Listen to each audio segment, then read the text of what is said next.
Good evening, everyone. I think we are now live. This is Rhodey here, normally a racer with TSAC Retro, but I'm jumping up into a streaming position tonight to bring you a different form of coverage for tonight's round 5 of OZTCAC Retro. We're from Ibarra. I'm joined by Floody, and Floody, we're doing things a little different tonight. What's up? Yeah, this is Floody, as we all know.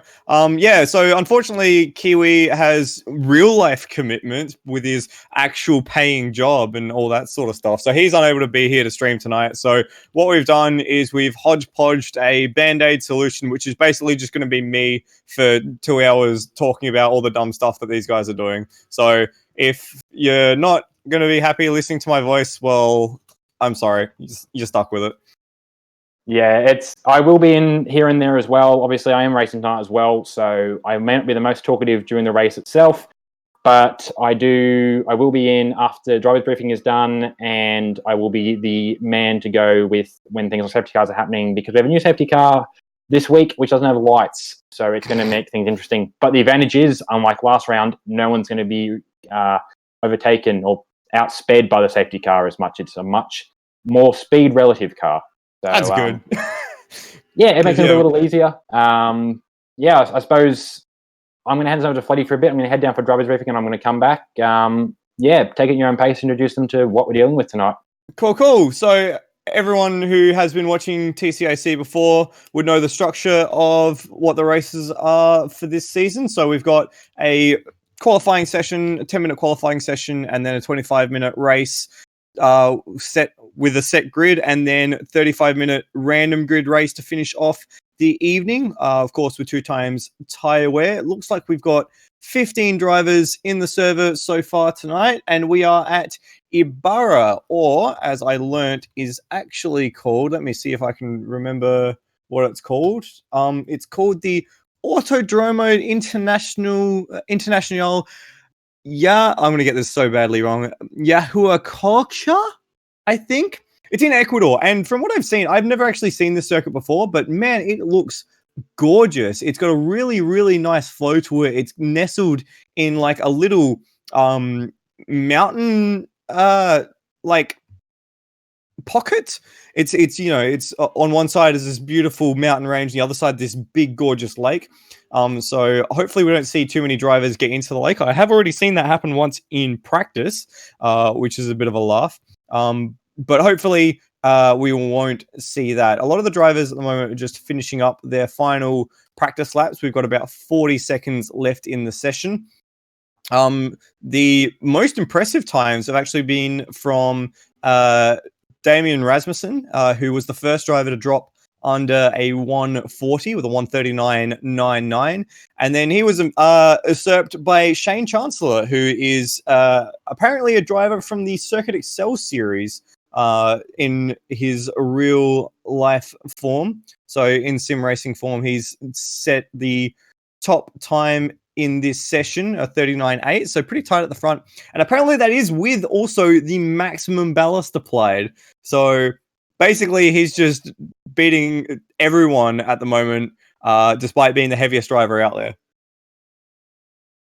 So we just finished practice session now. Other quick drivers at this stage, Scott Nolan and Brenton Hobson, actually on literally the same lap time, a 40.33 for the two what are they? Synergy Sim racing cars. Steve Bolger, Termo, Lime Mitch are all in that top group, all under the 141 banner. And then it's Cracker, Mike Coulston, and Will Devonish rounding out the top 10 at this stage in practice. In fact, Scott Nolan's actually just gone purple with the first sector. Oh, no, he's not. We're heading to the driver's briefing now. So while they're doing the driver's briefing, I'll give you a bit of a shape of how the series has been going so far. Of course, we've had 4 rounds of the series so far. It's started off in Donington, then we went to Winton, then we missed the round at Sandown, but we had the 1-hour race at Curvelo 2 weeks ago. At the moment, we're in the stage where Brenton Hobson is still in the lead of the championship on 184 points, followed by Will Devenish, who took his first weight a penalty, or was his success ballast, after finishing third at where were we at last time around? I just said it, at Curvelo. Then it's Ozrob, who doesn't seem to be here tonight, so he's going to drop a little bit down the order. Then Termo, Damian Rasmussen, Scott Morrill, and Scott Nolan is then the next few cars in the order. There's a really interesting battle for second position here with Will Devenish, Ozrob, Termo, and Damian Rasmussen, all separated by only 20 points. And in fact, the top three there are only 7 points between them. So pretty tight at the head of the field, but everyone is still chasing Brenton Hobson, despite the fact that Hobson is on the 50K weight limit. So other cars at that 50K weight limit at the moment are, whereabouts are we? It's just let me just try and find that name again. Shane Chancellor, which is the penalty for not joining from the very beginning of the series. But Ozrob and Damian Rasmussen have 30 kilos apiece. Scott Nolan has 25 to contend with. And I think Termo has 20. And then Will Devenish, remember, second place in the championship, only has 5 kilos.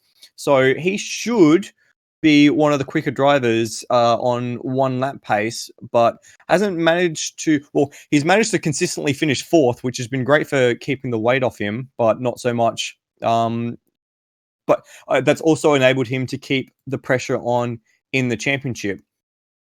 Yes, that's where we are at the moment. At the moment, at the top of the championship, it is Porsche, Opel, Porsche, Holden, I think. I will have to just check everyone's cars. And remember, we're using the TCAC Retro. This is the Retro series. So brilliant old school cars with lots of power and lots of drifting and all that sort of jazz. 2 times tire wear as well, which brings us to this circuit. So this circuit, again, I've never seen it before this race. It's somewhere in Ecuador. And it's a really interesting mix of a few different sectors. So the first sector is flat out run through 2 bank sweepers. The second one, you're basically just trying to feather a little bit of a lift, which gives you around about a 26 second sector time for that first sector. But then in the middle sector, that's where all the meat is. The middle sector is about 80% of the lap, and that's got all of these slow corners, flowing sections that loop onto and into each other. Really delicate, really fine throttle control, and that brings you out back across the lake.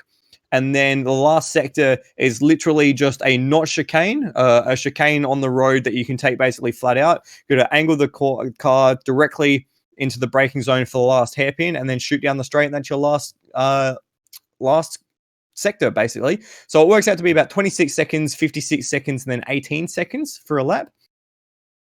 And so what that means is that it's not very helpful to look at sector times, because a lot of the variants will be coming in sector 2, which is the longest sector and the one with the most corners. So really, it's just a poorly broken up lap in terms of sectors. Ideally, I'd like sector 2 to be maybe around turn 4 or 5. So after this kind of, if you're looking at a track map, if you've got one handy, after what you'd call the tadpole head, if that makes any sense, because it kind of has the head and then the tail up the other end. But I don't know if any of this is making sense, as we've got a bit of a traffic jam in the paddock as cars are coming out to do just some dinky hot laps in the warm-up. But yeah, so we should get a bit of an idea to see where people are at heading into qualifying.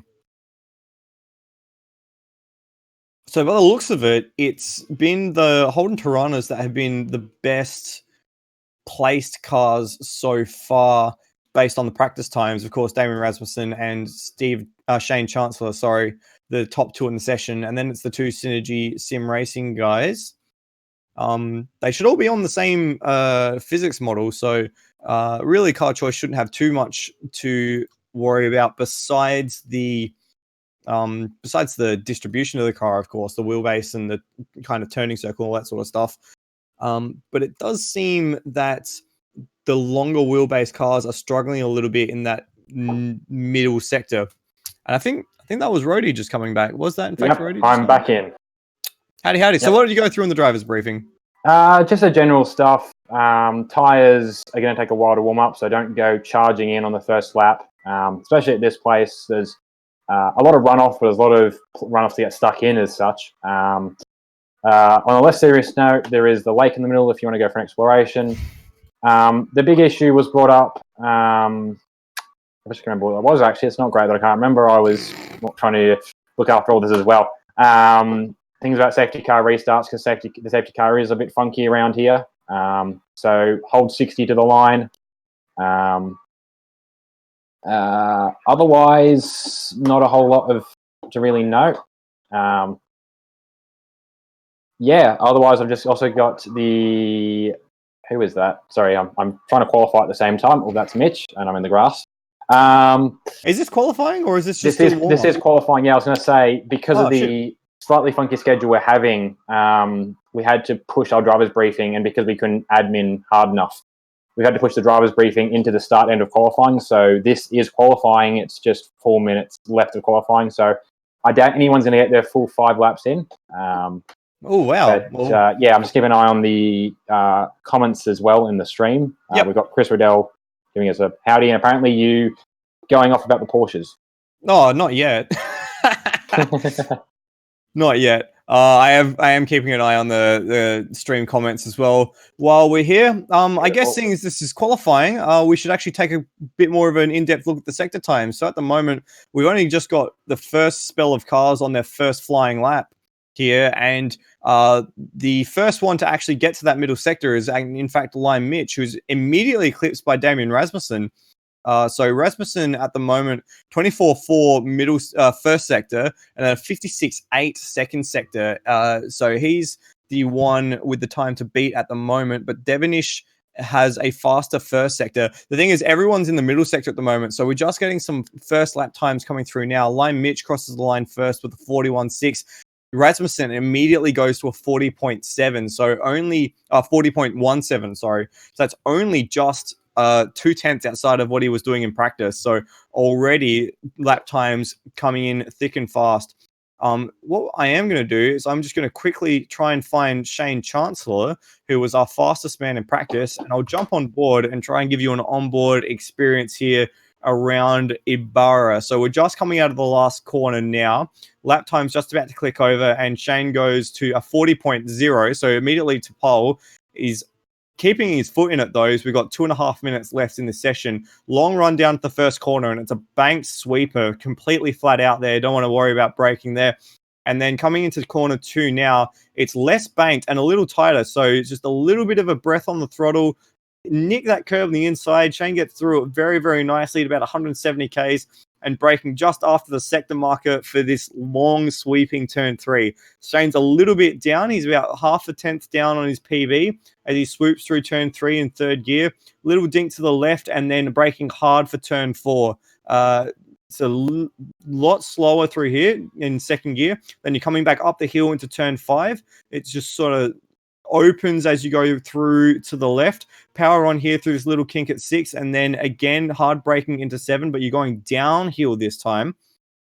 The front try to wash the front away from the car, but you got to get the car back towards the right for turn 8, which brings you a short shoot into turn 9, and there's a yellow flag ahead as we come through this constant radius sweeper, and then back towards turn 10 towards the left. And then here you start to reel the power back in, hit that little kink on the right there, and then it's straight on as we come up to the second sector mark into this final sector. And he's still down, 0.3 down, coming through the notch chicane there, just hitting the curb on the left and the right, and then getting the nose ducked in. He's gone very, very wide at the last corner at the hairpin that brings you back onto the main straight. And he's going to come across the line, and he's not going to improve in his time. But more importantly, while we were on board, Steve Bolger's actually gone to the top 7 thousandths of a second ahead of Shane Chancellor. Scott Nolan actually has just gone in just behind. And Scott Nolan and Brenton Hobson doing exactly what they did in practice. The same lap time down to the thousandth, a 40.101 for the two Synergy Sim Racing guys.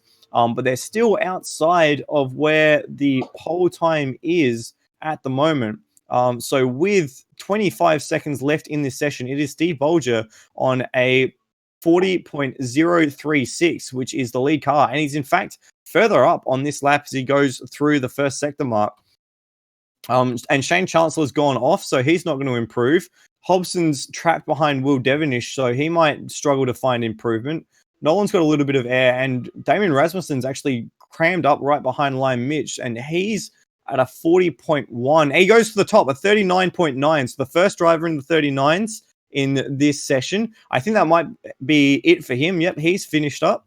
So it's a matter of, is anyone going to be able to better that? And it doesn't look like anyone else is on that sort of lap to begin with. His first sector, Damien Rasmussen, at 24.2. And at the moment, the closest to that is, it looks like Scott Nolan at 24.3, but no one's really making a challenge there. And as I said before, Chancellor's had a spin. Hobson's been trapped behind some traffic.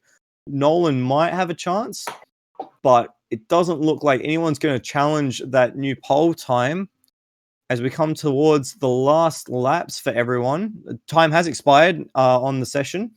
So Bolger's just coming across the line now. No, he gives it away. Hobson's coming across the line. How's he going to do? Doesn't improve. Scott Nolan, no, he's giving it away as well. Yep. Brock Harvey doesn't improve. Termo's in the pits. Will Devonish is in the pits. And I think that's all she wrote. Maybe Cracker might have a chance. Cracker from 10th position. No, he doesn't improve. Stays 10th. And Cam Rutledge jumps up a few spots at the end, improving to a 42.7. So he jumps ahead of Coops. And that looks like that's the entire field that's gone through and finished up. So our grid for the first race will be Damien Rasmussen, who slotted in a 39.9, the only one to get into the 39s. Then it will be Steve Bolger on a 40.03. Shane Chancellor on a 40.04. And then Brenton Hobson 1,000th of a second ahead of his teammate Scott Nolan for 4th and 5th. Then it's Brock Harvey, and the lap times have disappeared, so I don't get them anymore. So Brock Harvey 6th, Will Devonish in 7th. He'll be looking to try and improve on that position for the race. Then it is Termo in 8th, Liam Mitch, Cracker, Luke Joyner, Cam Rutledge, Coops, Rhodey, Glenn Miles, and Mike Coulston, who didn't seem to set a lap in that session. I'm confused about Mike, actually, from what I could see, because he was up behind me. So possible that no, he would have set a lap there. It's possible he might have overdone his laps, or track cuts possibly got in his way. Like I could imagine the not a chicane might catch a few drivers out. I nearly got caught out there the first lap, my first hot lap, actually. I came in there quite quick, and I had the same feeling I had in a V at Sandown, where I realized that I needed more power. I needed to be more throttle than I was on. Then result that the rear was very light going through the not a chicane, and I was lucky not to loop it. Yeah.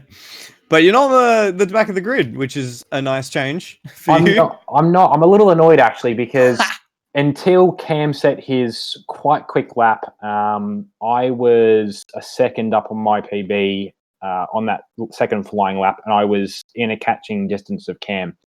And then I bottled a bit through the middle sector, was a bit too cautious with it. Didn't really push as hard as I should through the not a chicane, and then caught Mike Coulston on the or Mike Coulston caught me rather on the last hairpin. So that knocked me down to an improve of maybe half of a tenth. End result being that I did not make any position change. But yeah, to be ahead of Glenn, I mean, we've got a rivalry which is going to be modified tomorrow because we're running together in Super 2 for the Bathurst race. But yeah, we've had a little rivalry. Him, myself, and Walshy on who's not going to be last in a race. So yeah, I've got the pace to get ahead of Glenn, and I had it there qualifying for a bit. I would hope that I can maybe challenge Coops and Cam at the same time. That'd be a pretty good return. Because you're running with weight off the car, are you? Or haven't you finished enough races to get the weight taken off your car yet? I am running with weight off my car, not as much as I could get. I did unfortunately DNF the last race, which was going to be a bottom. Actually, the safety car did throw things up, so it could have been a better finish than it was. But every race that I have finished so far have been bottom 3, so that has been a weight D penalty, which hasn't. I'll be honest. I would have liked to be quicker with less weight than what I am. I'm not doing the parity system much justice. Yeah. Well, I mean, someone's got to be at the tail of the field. It doesn't it already. I'm sorry. True, if someone has to win, someone has to be at the back end of the field. Someone has to be the strong guy holding everyone else up, and that happens to be me. Yeah, just in case anyone's just jumping on the stream now as we are in the warm-up, unfortunately, our good friend Kiwi Chris is not able to make the streaming commitments tonight because of things like work and earning money and real-life commitments. So that means that our stream tonight is just going to be a radio show. Are we showing the live timing on the screen at all? On the stream? I did experiment with that. The issue that I have on my current bandwidth limitations is that I cannot. Automobilista takes precedence over everything else in its own coding, and it means I have very subpar live timing while I'm actually trying to run in a session. So I did test this yesterday on my own channel. The results weren't satisfactory for me to run it over here. I would try things that I've seen elsewhere. People drop in live timing here and there, but as this is really a in the background automated stream as such, I hit the go button and 2 hours later I'm going to hit the stop button. That's been my entire button-based involvement in this. I don't have the flexibility needed to drop live timing in on the screen at opportune moments just to visualize the gaps. But if you do want to check out the live timing, and because this is an audio stream, you do have the option to open up a tab somewhere else and keep this going in the background and not miss a thing. You can go to amsoz.liveraces.com, I believe it is. amsoz.liveraces is where you want to go. Click on the live tab, and you should see the OZTCAC stream. I'm not exactly sure what it will be called, but there will be a couple of streams on there. It is called AMS Oz TCAC Retro Practice. Beautiful. So that's what you're looking for, and it gives you almost like a supercars live timing level of access to stuff. You can look at sectors, you can look at PBs, you can look at best in class, although we don't actually run class racing as such, but you can see who was the best in each car. So, for example, I will always be the best in Zalavari because there's only 2 of us, and I haven't seen Mitch Hathaway in a few weeks. But that's not indicative. And you've got access to some good info there, and most importantly, a live track map, which is a couple of seconds delayed, but is actually more on time with what's actually happening than the streams can be. This is true. So this is true. You will actually see in this instance, possibly you will see the action before we call it. But before I call it, yeah. Before you call it, yeah. Unless it involves me, in which case I will be screaming my head off because I will have punted someone and will likely get a penalty and will likely gain some weight next round. Yeah, that would not be ideal. Just quickly, while we are in this warm-up session, I'll talk a little bit more about the track. The track is, I'm actually really, really enjoying the viewing angles on this track. The thing is, it's very open. So if you go off here, you can actually find your way down the hill onto the bottom half of the track. And I did see 1 or 2 drivers get disqualified from the session, have to reboot into the server because they found their way from one section of the track facing the other direction on another section of the track. So I'll try and keep an eye out for that because that's the last thing you want to see is people getting disqualified. Although it would be hilarious to then drag them into this room and then just give them absolute hell before just sending them back on their way. I literally sat there because you reminded me of the bit I missed from the stream. So I sat there very patiently, like, the teacher with your hand up, I want to talk thing for the last minute there. Reminded me what it was. This track, especially with the sectors and with the amount of infield you can run off into, you have to make sure you rejoin in the same timing sector. If you skip a sector by going into the infield inadvertently, it will treat you as having not done that lap as such. It will put you a lap down, or it will DQ you. So that was what was stressed, and it will be the biggest issue in the last and the first sector, which are quite short. But if you run off, you have to return to the track in the same timing sector. Even that means you have to return like a 90-degree angle to make sure you don't cross a timing beam. Yeah. Otherwise, you face DQ or lap penalty, which for some of the quick guys is equivalent to a DQ anyway. Well, I mean, they'd still get a few positions up on. I'm going to stop. So it actually got a little bit more sense than the V8 Supercars did when they went to Winton. Yes. We actually do penalise off tracks here. Oof. I'm still, it was 6 months ago? I'm still mad about how that all happened.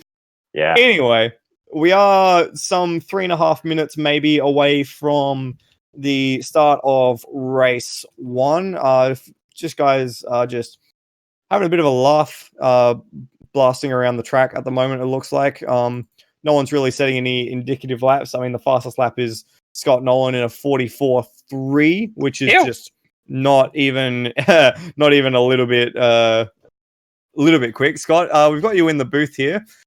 Pipped in qualifying by your teammate by 1,000th of a second. How does that make you feel? It's all right. We seem to be joined at the hip. I think we were pretty close in practice too. Yeah, identical lap times in practice as well. I made a comment on that. Yeah, so look, it's all good. Means it's probably I probably should be a little bit quicker because I'm carrying 15 kilos less, but I'm not. So that's all right though. So he's just showing how good he is. But those couple other guys are pretty quick up the road. So Damien always going to be pretty speedy, and also Shane, who's first time out here. He's we've raced him before, so he's really, really good guy and really, really quick. So it's going to be a good race. I think the top 5, I think we're separated just under 2/10. So it's going to be good. Yeah, it's looking like it's going to be a really, really tight field. Yeah, as you mentioned, the top 5 or 6 were right on the bridge of that 140 bracket. And then there was another group just after that who were really pushing further in, like all within 2 or 3 tenths just inside the 141 mark. So we're going to have some really, really good battles going on here. Anything from the driver's briefing that was stressed to you that Rhodey hasn't covered off? No, I think I think it was all pretty straightforward. I think that as you guys have covered off, that infield spin, especially maybe like turn 1, turn 2, could cause an issue. I know in last series we had here, I got absolutely poleaxed by someone who spun at turn 1 and come across the track, and at about turn 5 or 6 there, he ended up rejoining straight into the front of my car, which absolutely scared me because I didn't know he was coming. But yeah, luckily that was in a practice session. But yeah, so that's going to be pretty important because if you go off there, it's pretty hard to stop on the grass. So and it's all banked inside as well because it's a pretty significant dip down the hill. Yeah, it is. But other than that, like, this track's a lot of fun. We had a lot of fun here last series, and I know we're going to have a lot. It's going to be a lot of fun tonight. So looking forward to it. Nice. Well, best of luck. We'll see you on track very, very shortly, starting from 5th. Fingers crossed you move up the grid. Yeah, cheers. Should be good. And hopefully get a good result. We had a good result last time out, but a few duds there before at Winton and Sandown. So let's hope to build on last time out result of 2nd and see if we can claw some points back to the front. Yeah, we'll see you right on Hobbo's tail the whole way through, or maybe ahead of him. That would be nice. Yeah, either either. It should be a good race. So looking forward to it. It's good when you got like 5 or 6 cars all matching. It's going to be very interesting. Fantastic. Well, best of luck. And it looks like we're coming to the end of the session, so we'll be ready to go on the grid once everyone finishes their shenanigans on this lap very shortly. Seeing 1 or 2 people pull burnouts in the paddock, which is always something very, very fun to do in Sims. Without the safety concerns of doing it in real life. Very much so, yeah. As I was thinking of the actual paddock, because this paddock is such. Oh, you could do it in the pits, but it's probably one of the tightest pit lanes I think we go to, where the garage actually are. I keep hitting the walls on the way out. But speaking of going out, is the race. Yeah, so make sure you don't hit the walls in the pits. And the grid is just starting to form up now. So remember, 25 minutes plus 1 lap. If we're looking at a 140 lap time, that should be around 15 to 16 laps. I'm going to take a wild guess. We'll see how I am right at the end. So the grid is just forming up. And so we'll go through. I'll wait till everyone's on the grid before we start going through because we've got enough time to do it. Just 1 or 2 more to go. Luke Joyner still in the paddock, it looks like. I mean, it looks like he's the only one. So we're just waiting on Luke to join us. No one comment on what I just said. that wasn't meant to be a pun. There he goes. And we're able to start pulling away down this long sweeping first sector. So heading off the field is Damien Rasmussen in that black and blue Holden Tirana. He is currently in 5th place in the championship. So looking to improve on that consistency to see him further up the order. 2nd place, Steve Bolger. Great lap in qualifying sees him 2nd in the Gravel Rash Racing orange and green trimmed BMW. 3rd place is Shane Chancellor in a Ringer Tirana. So it's just one of the stock colors with 111 pasted on the side to it. He was looking very quick during practice. Then it's the 2 Synergy Sim racing cars, Brenton Hobson and Scott Nolan coming off 4th and 5th. Brenton, of course, with a 19-point lead in the championship, and Scott on the other end of the top 5, down in 7th, I think that is. 50 points, 60 points behind his teammate. So he's got a way to go to move further up the grid. 6th place is Brock Harvey in the MHRT Tirana, the white example with the yellow and orange stripe on it. Brock hasn't had the best start to TCAC Retro, and I think he's actually missed a round or 2, so we don't see him immediately on the championship sheet, and I can't be stuffed going to find him. He is just ahead of Will Devenish, 2nd place in the championship, starting from 7th. So he'll be looking to move further up the order and continuing his long battle with 8th place Termo in the Mobile 1 Tirana. So they've been locked in a battle over the last few rounds and bantering about it in the practice sessions. So we'll see how that battle turns out.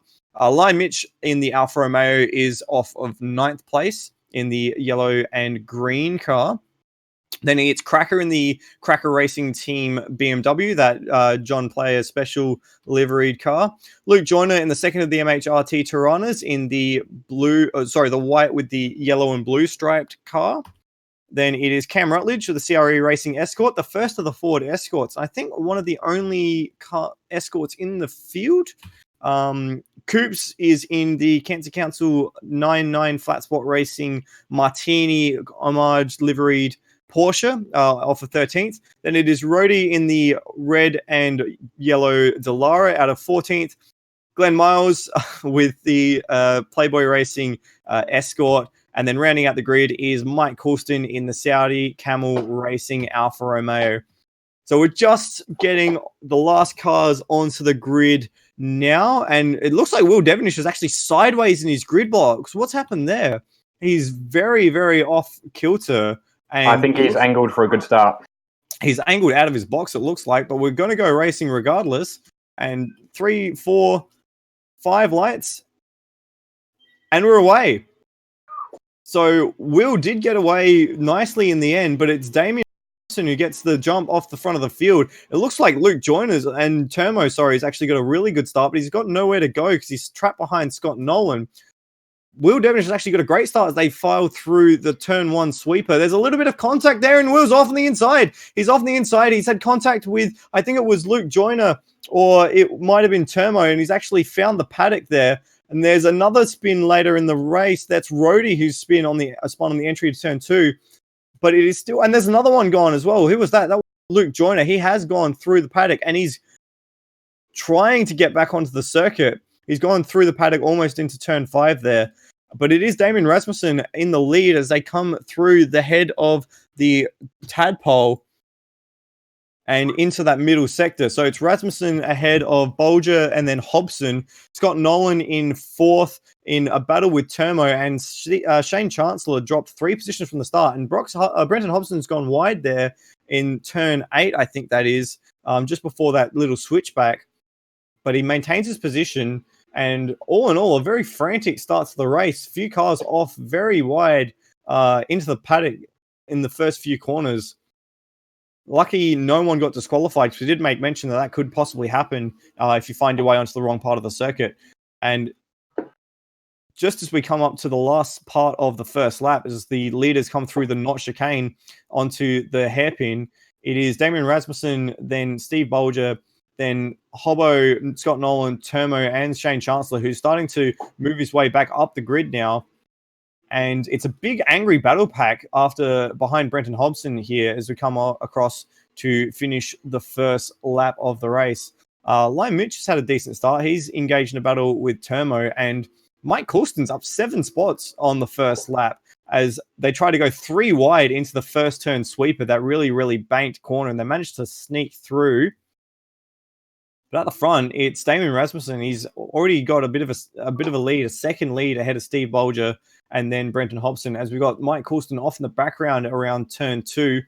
And he's going to lose that position to Cracker, it looks like. Cracker has the inside line through the sweeping turn 3 and gets the move done very nicely.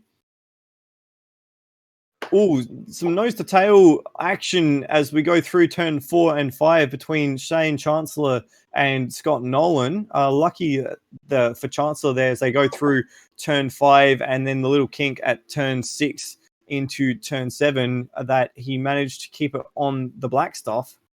The race is still trying to settle out here as a few drivers are in odd positions. In fact, Turmo had a bit of a sneaky look through the sweeping turn 9. Now, I'm going to get the corner names all wrong throughout the race because I am naming them willy-nilly. So if something sounds a little confusing, I'm sorry, but I didn't know this track before tonight. But it is looking quite frantic in that mid-pack. So the gaps between Hobson, Nolan, Chancellor, Lime Mitch, Turmo, and Brock Harvey is only about maybe a second and a half, as we've got 2 cars off in the final corner. Cam Rutledge and Cracker, they've gone very, very deep in the final corner there. I'm trying to have a look as to what happened to them. But it looks like on both occasions, they just got it all wrong over the curves. In fact, Rutledge almost took out Mike Coulston on the way through there as well. So that little notch chicane heading into the final corner, it actually really unsettles the car there. And you see the cars bouncing over the curbs. And if they bounce it just a little wrong, they might find their way off in the weeds. Now, looking back towards the head of the field, Rasmussen hasn't managed to scoot away, actually. Bolger's keeping him very honest, a gap of only about a second at the head of the field.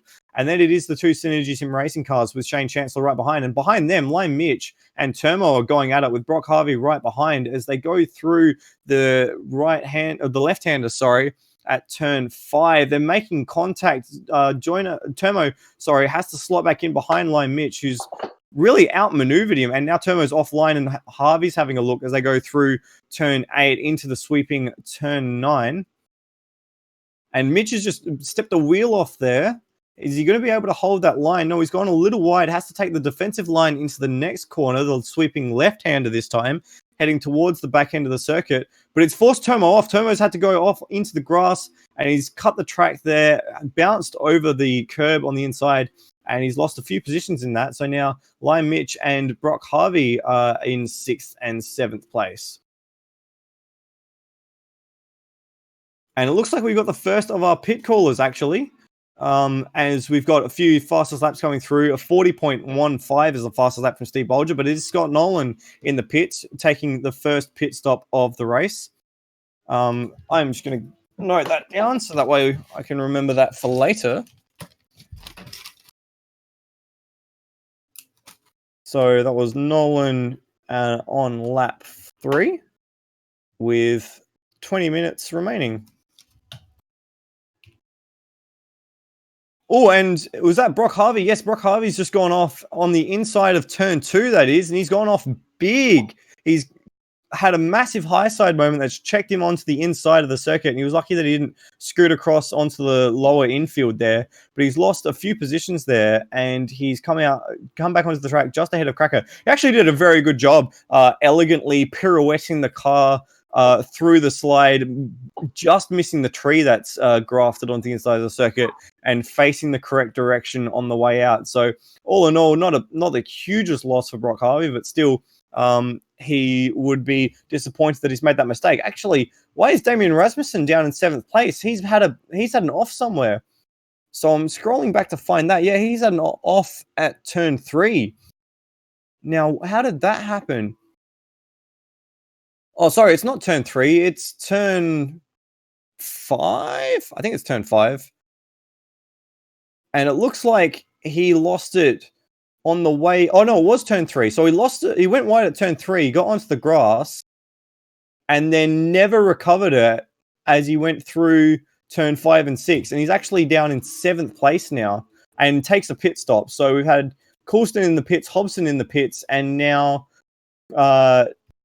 Damien Rasmussen in the pits as well. So Hobson, Coulston, and Rasmussen on lap 4. And Will Devonish as well looks like he's come in behind them, and he's had a shocker as well. So Devonish was down in 14th before the pit stop that he's taken. So looks like we're missing bits and pieces throughout the race here because don't have enough cameras to keep up with everyone. But yeah, whereabouts is Devonish? He must have had a mistake a few laps ago. So at the moment, as the pit stops are filtering through, it is Steve Bolger ahead of Shane Chancellor now. Then it's Lime Mitch and Turmo. They're about 5 seconds back from that battle for the lead. They're very tightly packed, actually. Only about, not even a car length between them as Turmo shows the nose as they try to go through this sweeping left-hander at turn 9. Right-hander, sorry, at turn 9. Before the sweeping left-hander at turn 10. Looks like the Alfa Romeo is a little nicer to drive through there, but Turmo is getting out of the corners very nicely and putting the pressure on as they come up to the final sector. No way through there over those bumps, Turmo. Keep it nice and clean, please. And he thinks better of it and decides to slot back in. Then it is Brock Harvey and Cracker. They're about... as Brock Harvey gets a little bit of a tank slapper going through the last corner. So Brock, they're about 3 seconds back from that battle. In fact, Turmo's just come in. So Turmo in on lap 5. And then... So the race is all broken up. Joyner is also in on lap 5. And then the first of the pit stoppers is Brenton Hobson in 8th place, 7th place now as he passes the field in the pits. Whereabouts is Scott Nolan? So Scott Nolan's about 6 seconds down on Hobson. And then behind them is Damien Rasmussen. Remember, Damien was killing it at the beginning of this race and then made that mistake, which dropped him down to 7th. So he'll be kicking himself. And we've actually got Rhodey well off the road. Is that turn 3, Rhodey? Is that where you ended up? Turn 3, yes. I was going to say, actually, Lime Mitch went off on the inside as well. He's been having issues because he fired off on the inside down at down towards the chicane. Oh, fuck it. Oof. Who did I run into? I think, as Damien Rasmussen just avoids Rhodey's spin, I think that was Brenton Hobson. Oh no, it was Scott Nolan that you rejoined immediately in front of. Yeah. I think this is a business case on why you shouldn't be talking with any conscious effort while driving. Yeah. But it's Lime Mitch has been having issues with his car as well, getting it stopped, getting it turned. He's been finding a lot of grass. So I think that car is probably very twitchy. When it works, it's good, as we saw with his battle with Turmo, which is right in front of me, actually. But when it wasn't working, he was right off in the grass, like me. So, yeah.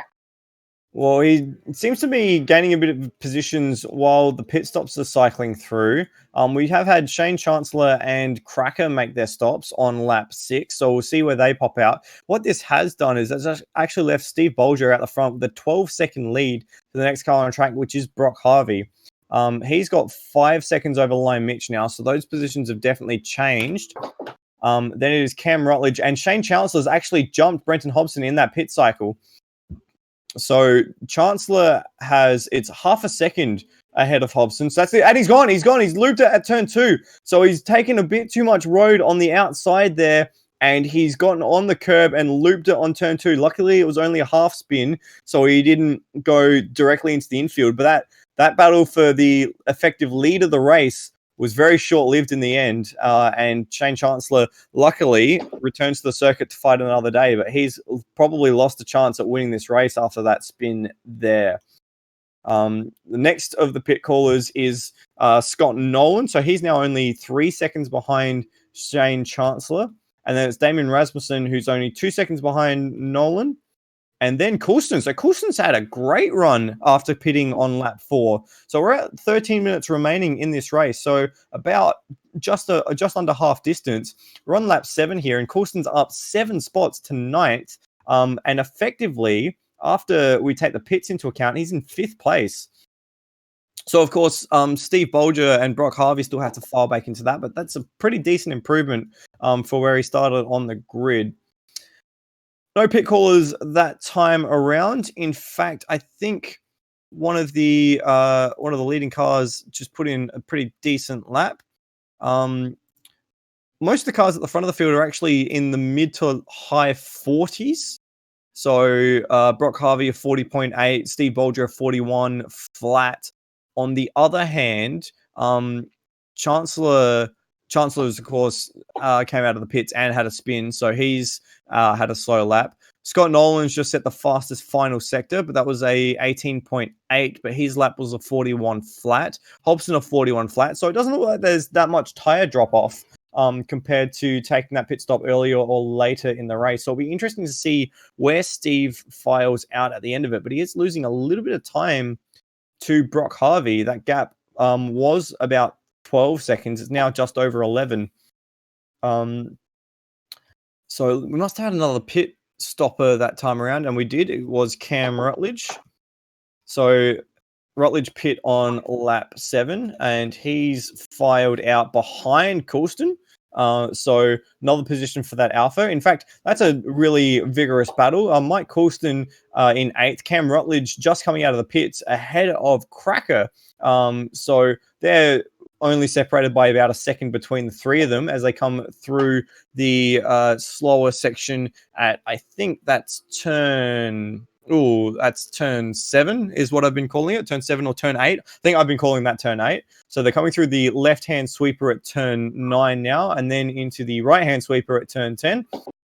And then building up speed to that last little bounce over the curbs into the final corner. And Cracker's got a run here. Cracker's gone to the outside, and he's swept around the outside of Cam Rutledge into that little notch chicane that sets up the braking for the final corner.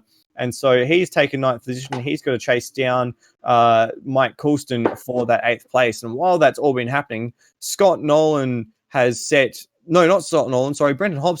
the fastest lap of the race, a 1:40.091. So he is absolutely motoring along to try and put the mocker on the cars in front of him. And he's just come out ahead of Steve Bolger. So Bolger's just pit, and he's come out just behind Brenton Hobson. So that's a move that's been made in the pit cycle, because remember, Hobson was behind Bolger at the beginning of the race. At the beginning of the race, it was Bolger and Rasmussen out ahead of everyone. So that is a big, big gain for Brenton Hobson in the pit cycle there. Now, the question is, can Steve Bolger come back at Brenton Hobson in the latter part of the race? So I'll keep an eye on that with those fresher tires. But we have seen this before from Brenton Hobson. He just gets into the groove, gets into the rhythm, and he just runs away from the field. So we'll keep an eye on that. There is still 2 cars to pit, Brock Harvey and Lime Mitch. So Lime Mitch, we heard, was having a few problems getting the front of the car turned in, a little twitchy, as he comes across the line he comes into the pits. So Mitch into the pits at the beginning of lap 10. So we've just got Brock Harvey out the front of the field. He has a gap that's increasing as Lime Mitch is in the pits, but he's just coming through the sweeper at turn 2 now, whereas our next car on the field, Brenton Hobson, is through the sweeper at turn 1. The gap is about 14 seconds between the 2 cars. Remember, Brock hasn't pit yet, and we've just hit 9 minutes left in this race. Remember, we got +1 lap at the end of that. So it'll be interesting to see if the likes of Bolger and Brock Harvey can get a yield off the fresher tires later in the race. Brock Harvey was engaged in a battle with Lime Mitch and before his pit stop, and Termo. Remember, Termo had that spin as well, I think. He's actually just coming up to lap Glenn Miles as they go into turn 3, and Miles gives him a wide berth and allows the Tirana to go through without too much of a challenge. And Cracker's actually made a position on Lime Mitch as well. So Lime Mitch has dropped out behind Cracker in 9th place.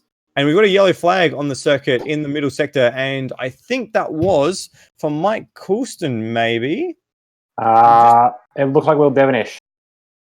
Oh, Will Devonish. Where has Will Devonish been? What's going on? He's actually retired. So what's happened to Will? I saw him. I saw his dot off on the inside of near. Oh, he got inside area. Yeah. He spun it through turn 1, sorry, and he's ended up on the infield, and he's been taken out of it. Oh no, that's a disaster for Will. Remember, 2nd place in the championship for Will Devonish at the moment, so he's not going to improve on that, and he's going to fall into the clutches likes of Scott Nolan and Termo. So that's a big mistake for Will Devonish there. We're still waiting on Brock Harvey to take his pit stop, by the way. The gap between him and Brendan Hobson's come down by about a second that lap. Although Brendan Hobson got a track cut last lap around, so we don't have a time for him. Yes, we do. 41.1 for Brock Harvey, 40.5 for Brendan Hobson. And it looks like we've got a cloud of smoke here. And Shane Chancellor must have had an off in turn 2 because he's just been passed by Damien Rasmussen into turn 3. And yeah, it was the same thing that he did right out of the pits. He just got a wheel on that outside curb at turn 2 and it's pitched him towards the inside and he lost positions to Scott Nolan and Damien Rasmussen easy as you like. So now he's in 6th position. And it's not looking like a podium for Shane that we might have expected based on his practice times. But he's now engaged in a battle with Damien Rasmussen. So that battle will probably rage on to the finish. So we've got 6 minutes left in this race.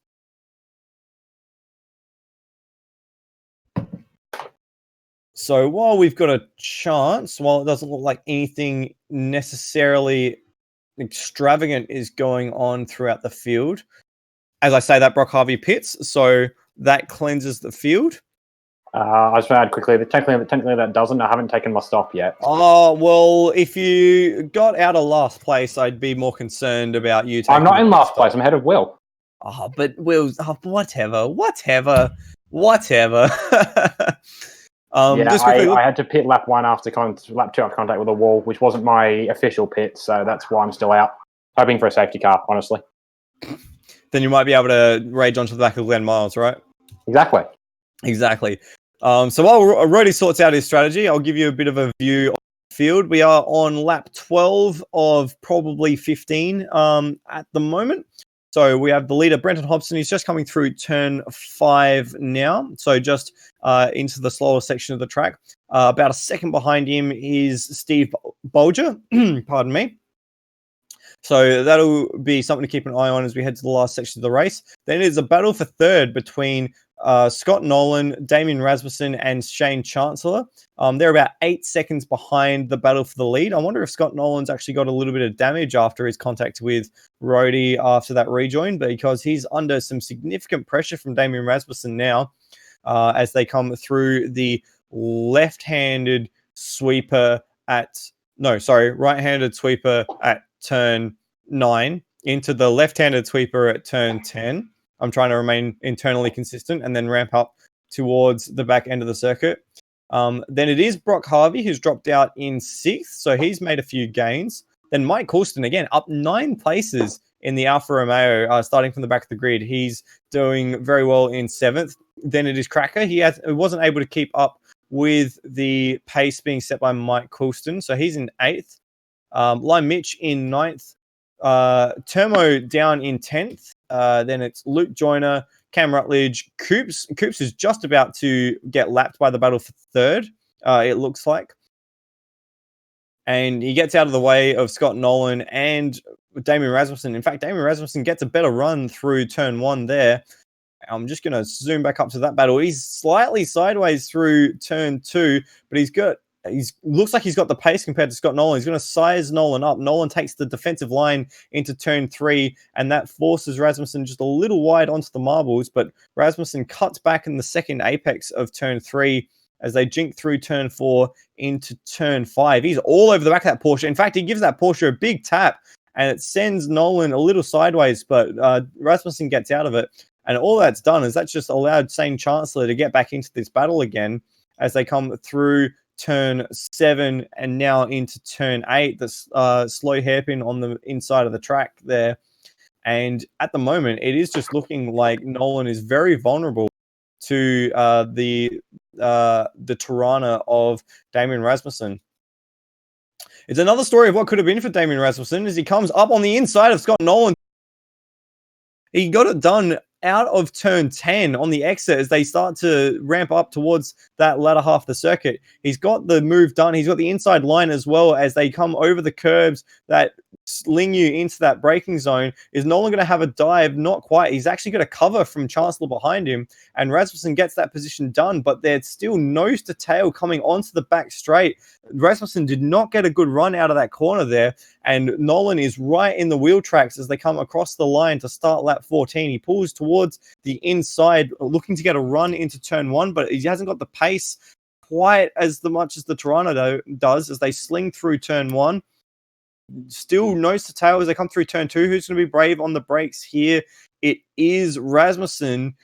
They both hit the curve that unsettles both cars. In fact, Nolan's got a better run out of turn 2. He dives towards the inside at turn 3. This is a mirror image of what happened last lap, but Nolan's got the inside line. Rasmussen hangs it around the outside. They're still side by side. They haven't given it up yet. Rasmussen takes the inside into turn 4. Nolan's got the inside for turn 5 and outbrakes himself, and the over-under is on, and he spun it out of turn 5. There's a little bit of contact in there, but I don't think that was enough to send him around, and Nolan's just gotten on the power too quickly, and he loses a bunch of positions. Now, Chancellor's buying into it as well. Chancellor has the outside line on Rasmussen through turn 8, but he can't get it done, and he's going to try and do the switchback here as they sweep through turn 9, but he's lost a little bit too much speed through turn 8 on the exit there. Unless he can get a nice run through turn 10, I don't think he's got the horses behind him to be able to rage onto the back. But Nolan, he dived down the inside. He went very deep under brakes, got a little tap as he tried to block Rasmussen out of that move, and that he just picked up the throttle way too quickly and it sent him around, and he's now down in 6th place. So he's now behind Brock Harvey as well. So at the moment, and while all that's happening, Brenton Hobson's lost the lead of the race. It's Steve Bolger in the lead of the race. I must have missed that while I was tracking the battle for second. What's happened there? I can't see any reason why that is. I'm trying to find his previous lap times, and it was a very slow final sector 2 laps ago that's the reason Hobson has lost that position. So while we're all running around that battle for third, the battle for lead has seen Steve Bolger just fly away with it.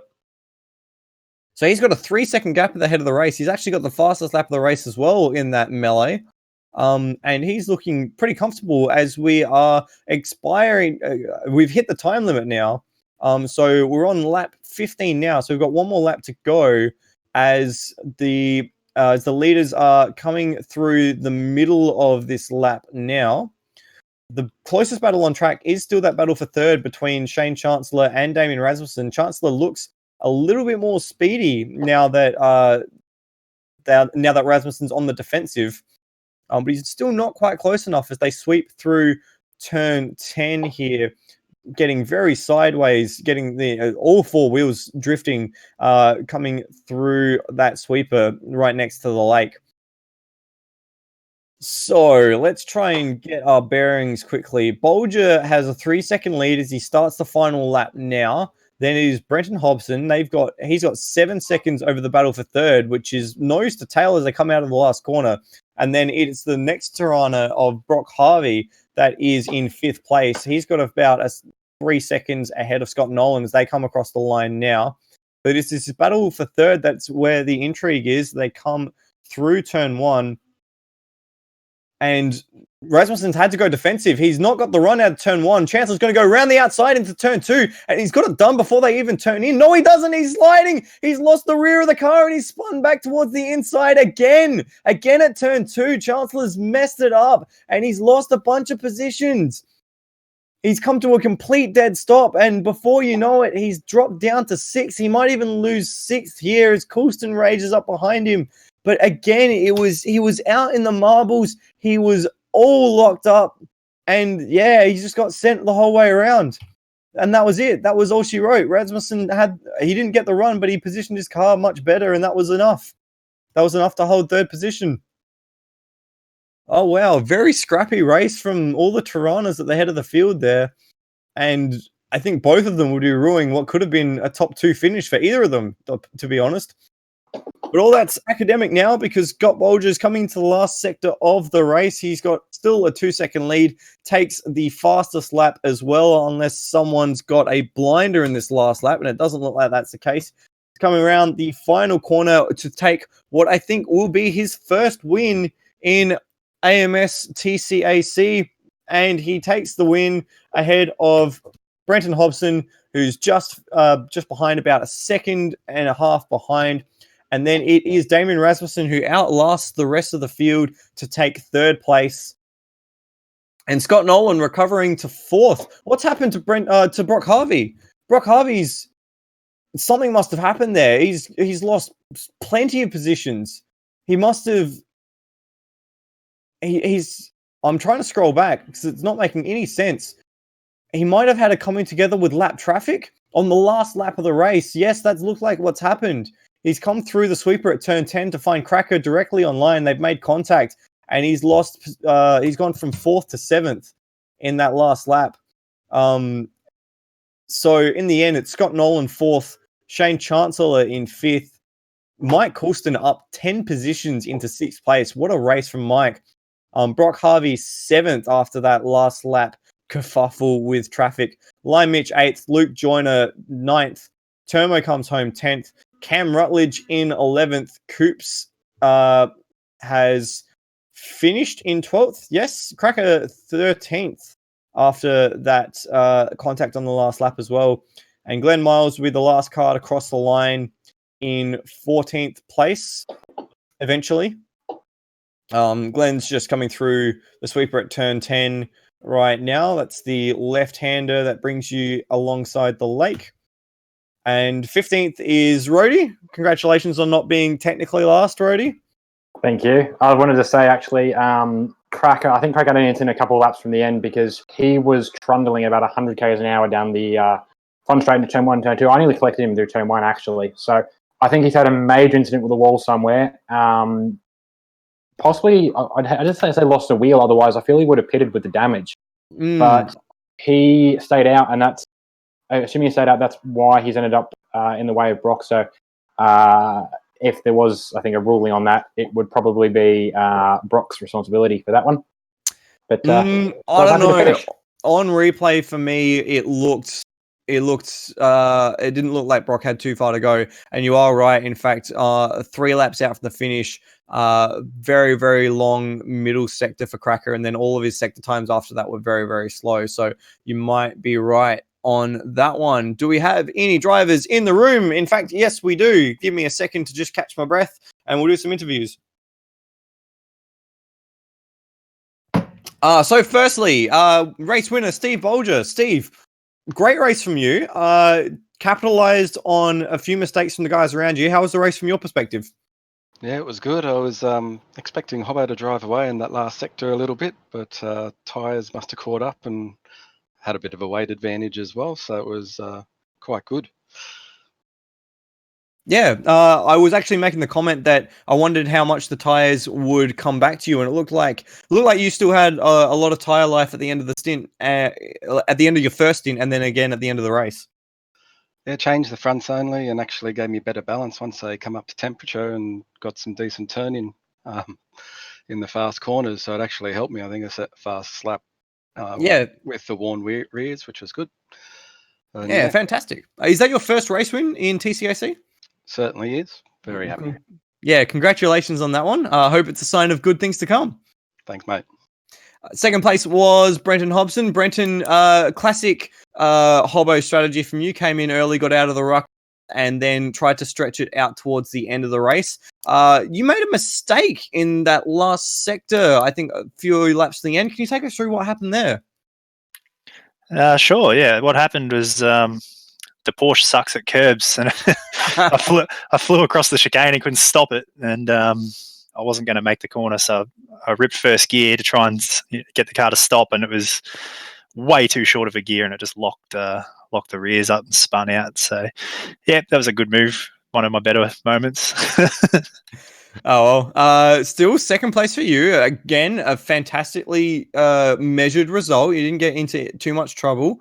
Are these sort of the results that what you're building your championship off of, or is it just very nice to get into these battles?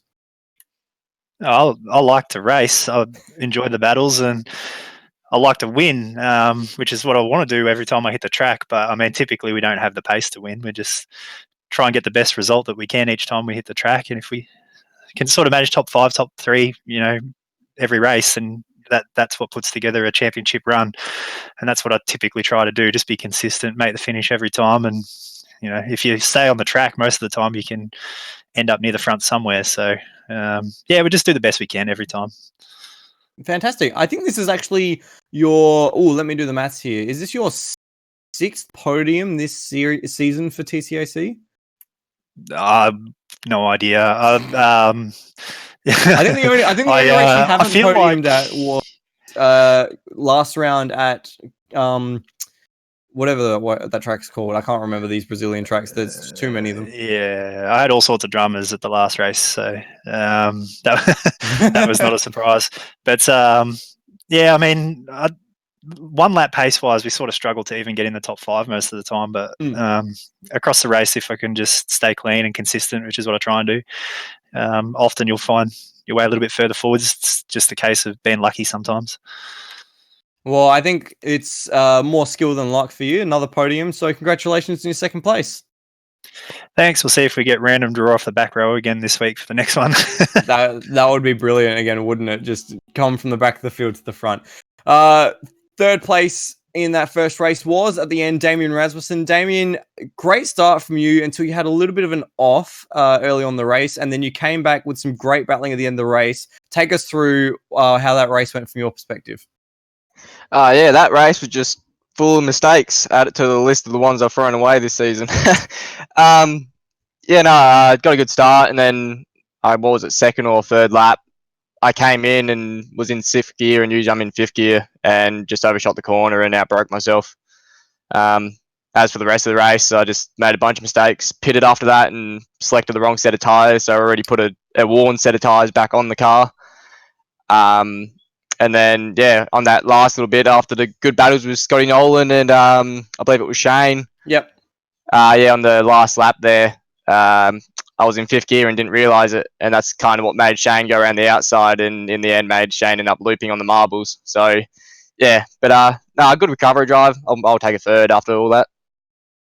Yeah, it looked like in patches you had a lot of pace, but just lacking a little bit of consistency. Are you trying to find some more consistency for this second race in the second half of the series?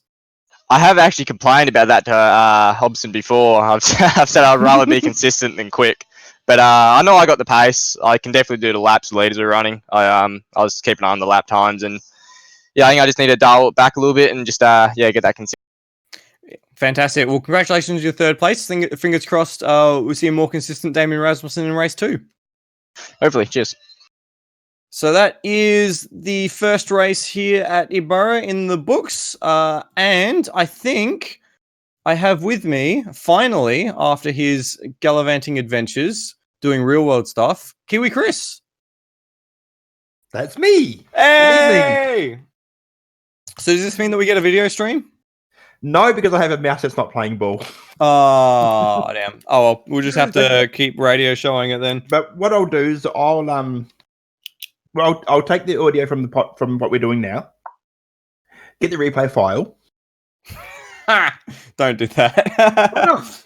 Yeah, that'll be. I was going to say that's actually what I was thinking. Not totally the discussion for the stream, but I was thinking that is just join the audio from this video and use it as a script as such to flash through the cameras for this race. To give you a rough idea of what we were looking at. That's the easiest way to just, Roy, if you want to make a video from it, that's the easiest way to do it. But yeah, good to have you with us, Kiwi. Yes, I survived.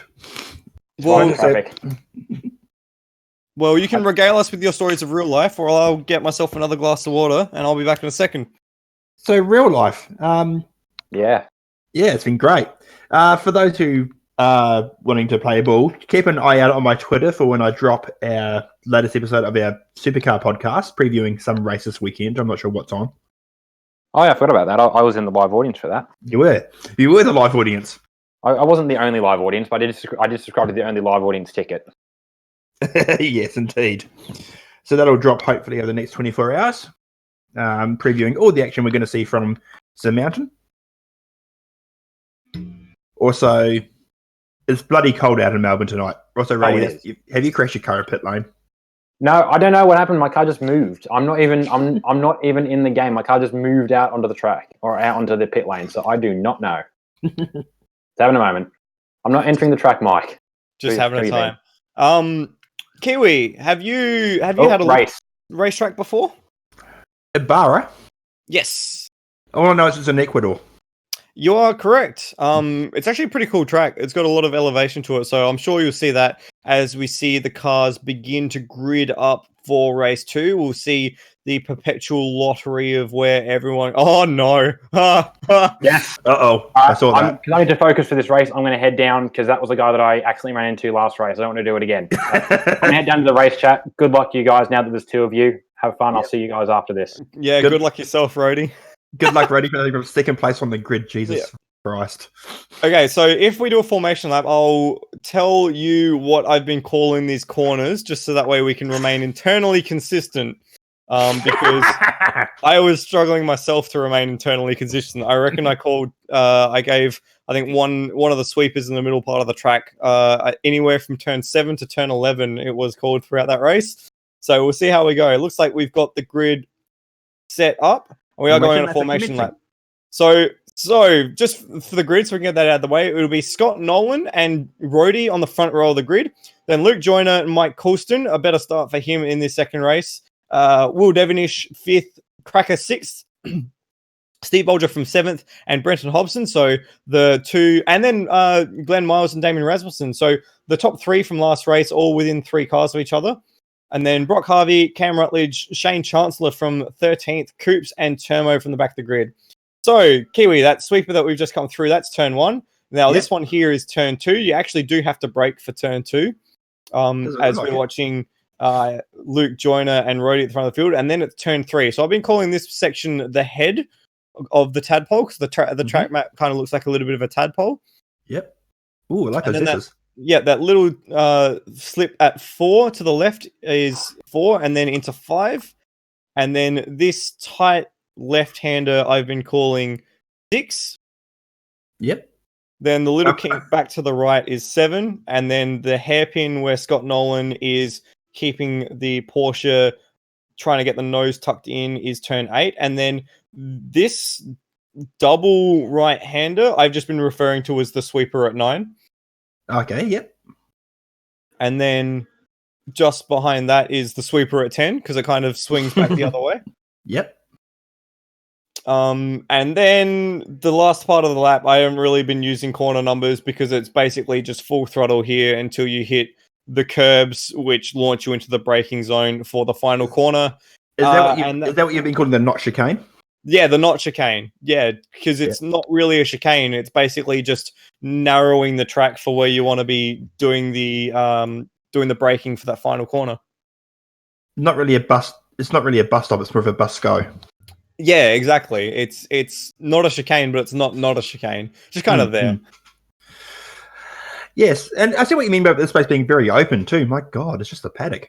I actually didn't get a chance to grab Will. He did jump in the B-Time channel, but I would have loved to grab him and ask what happened to him and whether or not he did get disqualified for track limits. Again, he's very, very sideways in the start box. Is that legal? I'm not sure. It didn't ping him last time, but I guess we'll find out. As the last few cars are making their way to the back of the grid. And we're about to go green. There's a 3, 4. There's only 3 beeps, and away we go. Good. Oh, no one got going for the middle row. That was terrible from. I think that was just ahead of Will. It's a swarm of Tiranas out the back. They're about 4 wide, but in fact, it's actually Rhodey. Rhodey's going to take the lead for turn 1. Oh, this is a miracle. No, it's not. Scott Nolan has the inside line and takes the lead. And it is Cracker and Mike Coulston who take the next few positions, and Will Devonish is on the inside of Mike as they go through turn 2. You can't really go too wide through there. They're going to sneak through just. No, Coulston got on the grass, and who's out there? Well, that's Luke Joyner, even Luke wider. Joyner. They seem to have all made it through much cleaner. Not quite. Oh, Rasmussen's gone Rasmussen's way off. It looks like it's really easy to outbreak yourself into turn 2. Into turn 3, yeah. It's not quite. It's kind of like turn 1 at Suzuka. It's not quite a hairpin, but it's not a turn you can just sling yourself through. So you got to really moderate how much brake and throttle you're really pushing through there. So it's not an easy corner at all. As we're just looking at the MHRT teammates. Oh, that new color scheme for Brock. Yeah, it looks really nice actually. That red and orange bar as they come through turn 9. It's actually 4 Tiranas in a row there. So it's Turmo who's sideways, Brock Harvey who's left sideways, then Shane Chancellor, and then Luke Joyner in that battle from 7th to 10th. Oh, Rhodey's hadn't gone bush. Rhodey is now stuck on the side of the hill. There he goes. So not a good start. That's coming out of 7. I think I've been calling that 10. 10? 10, yeah. 10-ish. So 10-ish. So first lap down, Scott Nolan from Cracker at the head of the field. Then it's Will Devonish, Brenton Hobson, and Steve Bolger. Devonish up 4 positions and Cracker up 4 as well into second place. So that's a great run from him to start with. Then it's the swarm of Tiranas, Turmo, Harvey, Chancellor, and then Luke Joyner in 9th. Cam Rutledge is in 10th, and we've lost Mike Coulston. Oh, yes, we have. He's missing a wheel, and he went off in the final corner, and that was the end of his evening, unfortunately, for the Saudi Camel. Did he not have a bad first race as well? He missed qualifying. He didn't set a lap in qualifying, and then in the race, he actually went up 10 positions. So it's a bit of a surprise to see him make the wall, unfortunately. As we've just seen, Luke Joyner basically straight line 3 to 5 through the grass, losing back into 9th place now. Looks like everything's starting to settle down a bit this race. A bit longer. It's settled a lot quicker compared to last race. Last race was very frantic until first round stops. I was listening to you while driving. It looks like Rhodey's dropped a lap. Already? Yeah. Can you confirm that? Not quite. He is. He wouldn't have had a lap time. That's just my screen. Why is Damien Rasmussen down in 13th? So he must have had an issue there. So we were just talking to Damien in the break about being consistent and setting consistent lap times, but he's not been able to do that. In fact, he had a 40, unless he's already been through the pits, because his lap time. Really? Well, his last sector was a 45-second final sector. So unless he's had an abominable off, I don't see any other explanation. Yeah, that's really early though. In a 35-minute race to be pitting on lap 2 as he goes straight through the 6-7 chicane. I guess we will find out later on. Where are we even looking? Well, I'm looking at Turmo and Brock Harvey. Brock Harvey just going in the inside of Turmo through. Well, I think you've been calling turn 7, coming through to the not chicane or the S's. No, that's turn 3. That's turn 3, 4, and 5. It looks very much the same. There is not that many landmarks to gain when you first look at it. Is there? I'm liking the elevation though. 7. Yeah, it is beautiful. So this is turn 7 into turn 8 as we're watching Turmo and Brock Harvey. Actually, I'm going to move a bit further up the grid and look at Brenton Hobson and Steve Bolger as they swing through the second apex of the sweeper at turn 9 into the sweeper at turn 10. First right, then to the left, and start sling their way towards the back end of the circuit.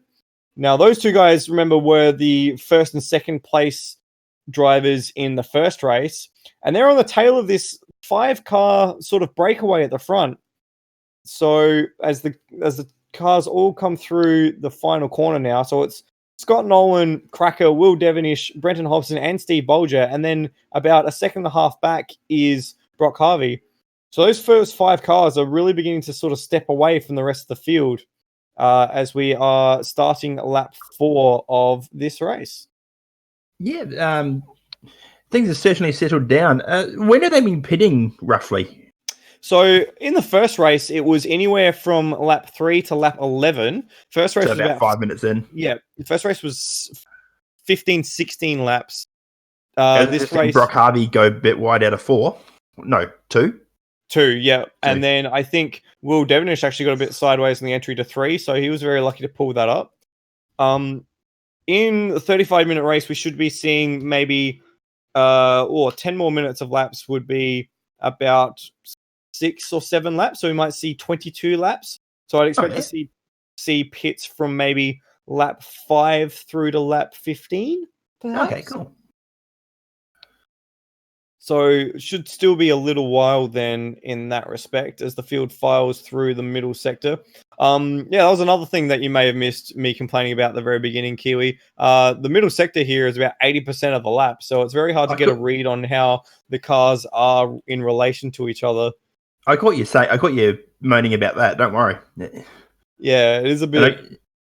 It's a bit stupid. I mean, mind you, we have that. Oh, hello. We just had a car. Yeah, Luke Joyner spun it on the inside of the what I'm going to call coming up to the Knot chicane. So that must be turn 11 then.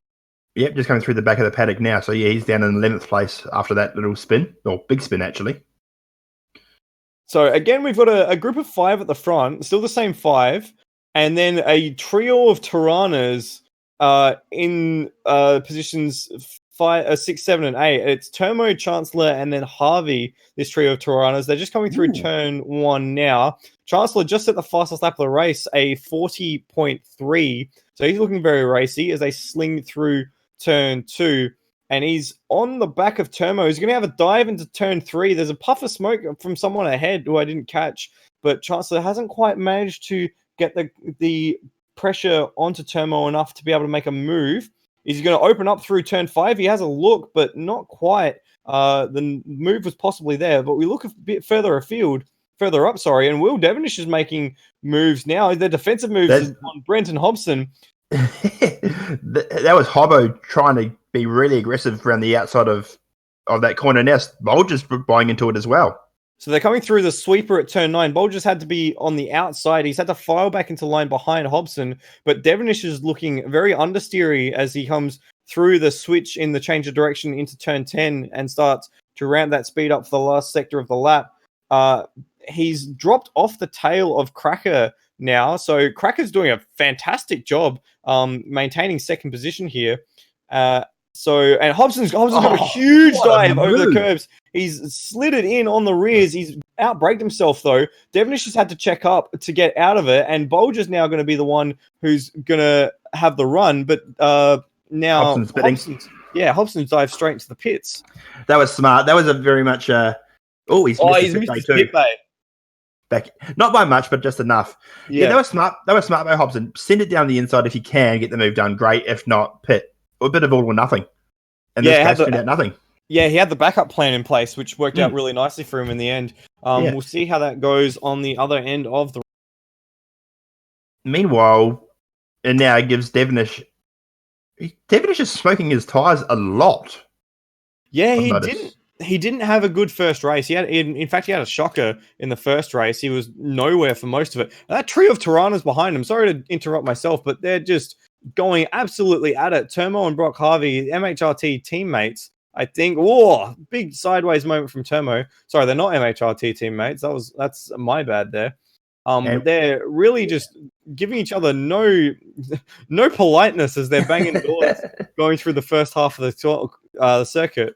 Yeah, while you're doing that, Glenn Miles is now unfortunately out of the race. Oh, no. He got a bit squirrely coming onto the last straight behind the paddock and lost the front right tyre after hitting the wall. Oh, that's a real shame. So that we're down to 13 in this race. So I just want to have a quick look at whereabouts is it? Brenton Hobson's pit time in that last sector.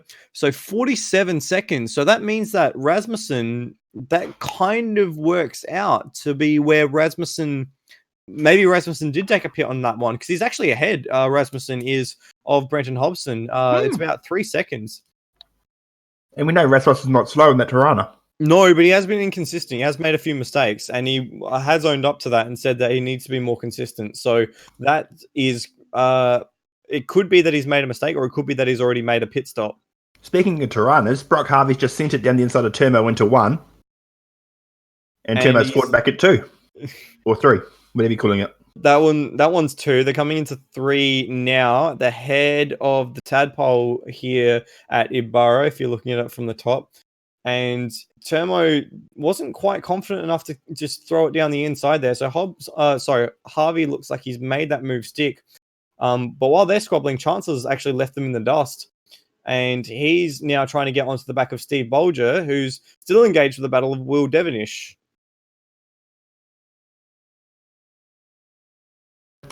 No, it's muted. There we go. Try that, Chris, now. Well done, Chris. Oh, it was much more professional show when I wasn't here. I mean, it's still TCAC, so it's not that professional. So we're looking at Luke Joyner here. Well, I'm looking at Luke Joyner here in 8th. He was in a battle with Cam Rutledge, but Cam seems to have dropped back a bit. I think he just got a little bit loose coming through turn 5, 6, and 7. And he's now a good 1.5 seconds back. And he just lost all that time in the first half of the second sector. Yeah, it's a bit like that. The first half of the second sector is all very slow corners about getting that front really tucked in and pivoting the car nicely over those front tires. And then you go through the sweepers at turns 9 and 10 that bring you alongside the lake. And that's where the road kind of flattens out a bit. And that's where you want the rears to sort of stick behind and stay connected. So we have another yellow flag on track. Oh, that's gone. That's for Rhodey. Rhodey's had a moment on the inside. It looks like it's at turn 1.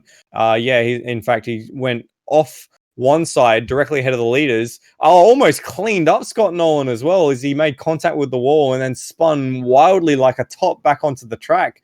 Very lucky for Scott that he didn't get cleaned up. It was a bit of a moment. If people were watching the Bathurst channel this week, it was almost like Paul Dumbrell just missing, I think it was Tim Slade at the chase like 3 or 4 times in a row from last year's Bathurst race. So it was that kind of a fine margin. And Rhodey and Nolan have already made contact once tonight, which was entirely on Rhodey. So, yeah, I don't think Nolan would have been very impressed if it had happened again. Although that one would not have been, well, it wouldn't have entirely been Rhodey's fault. It was that earth bank that sent him flying onto the track. The Rhodey car is clearly damaged. Very damaged. So we might have another co-commentator joining us soon. Possibly. Okay, so looking from the head of the field, we'll just give you a bit of an idea of where everyone sits. Nolan's just crossed the line to start lap 8. He's got about a 3-second buffer over Cracker, who's fallen into the clutches a little bit of Devonish and Bolger there. The battle has slowed down a bit. In fact, Shane Chancellor has tacked onto the back of them, so they're all about a second apart each. Then it's Brock Harvey about 2 seconds back. Turmo has just come in the pits, so that's Turmo at the beginning of lap 8. Then it is Cam Rutledge just crossing the line, and Damien Rasmussen. So Damien Rasmussen is coming into the pits. So yeah, I didn't think he would have been that early. Yeah, that kind of solves that question that we were having earlier. Then the first of the pit stoppers who's back out on track is Brenton Hobson. He's just crossed the line. So he is 36 seconds down on his teammate who was leading the race. And that seems like it's well within the pit delta. Yeah, so the last sector for Brenton Hobson when he pitted was a 47. Normally it's about 18 seconds. And then the first sector was about 4 seconds slower. So if you want to do that math, that's about 34 seconds, the difference. So it's going to be very tight, assuming Nolan pits immediately and the gap doesn't change. We'll keep an eye on him this lap. Because the team, I mean, yes, he could do the team thing, but let's be honest, Hobson's won enough. This is true. And honestly, Nolan has no reason to come into the pits. He has the clean air at the moment, and he's making very good use of it. His last lap was a 41.4, which was the second fastest out of the top 5. And Will Devonish, and it looks like that's Brock Harvey as well, coming into the pits as well. Yep, good. I think that's a good move by Harvey. He was involved in a lot of battles, so good to get out of there. Same for Devonish. So that leaves now that battle of the top 5 is now just Cracker, Steve Bolger, and Shane Chancellor. In fact, Shane Chancellor is right on Steve Bolger's tail as they swing through turn 2, heading to turn 3. Chancellor gets out on the curb and just manages to keep it together. Didn't repeat what we saw from him last race where he got on the curb and spun it once or twice. So he's very lucky there, but he is all over the back of Steve Bolger. But the thing is, neither of these guys are really putting too much pressure on Cracker. So Cracker's been able to just maintain his position here with the big boys. And he's playing himself into a good position. That's the usual thing, though, isn't it? 2 cars behind you, get involved in a battle. You just put your foot down and say, see you later, boys. Yeah, and it's one of the things of these reverse grid races that we've seen in TCAC is that often the reverse grid races, when you see one of the guys at the front who normally would qualify further back, it's not too long before they're out the back of the field again. They don't really have the racecraft and the pace to be able to keep up with the guys around them. But Cracker's doing a fantastic job here. He's only lost 3 seconds to Scott Nolan, and he's not being under pressure from the 2 guys behind him. So he's doing a really admirable job. Yeah, really great job in the Batmobile. Yeah, the Batmobile. As we see Scott Nolan come across the line now to finish lap 10. We're about halfway through the race, 18 minutes to go. And Bolger comes into the pits.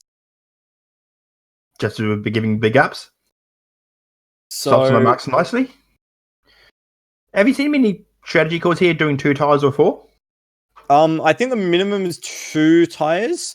I don't think the tyre wear is high enough that you'd want to do more, that you'd want to do 4. I mean, Bolger said last race that he only changed the fronts and that actually balanced the car much nicer with the worn rears.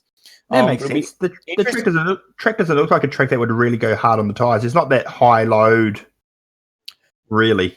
Not really. A lot of the corners are either sort of gradual, but in fact here, let's have a look. Bolger's come out well ahead of Brenton Hobson. So maybe Hobson took 4 tyres, or maybe Bolger's just had a quicker pit stop. But Bolger, he's got a 5-second gap over Brenton Hobson with traffic in between the 2 of them as well. We'll keep an eye on that gap because it does seem to like it is coming down pretty quickly though. So to be fair, 4.5. To be fair, Bolger did just come out of the pits, and the straight at Ibarra looks pretty long as well. So yeah, it's not all said and done, but Hobson still has to pass Cam Rutledge, who's not making it easy for him as they come through turn.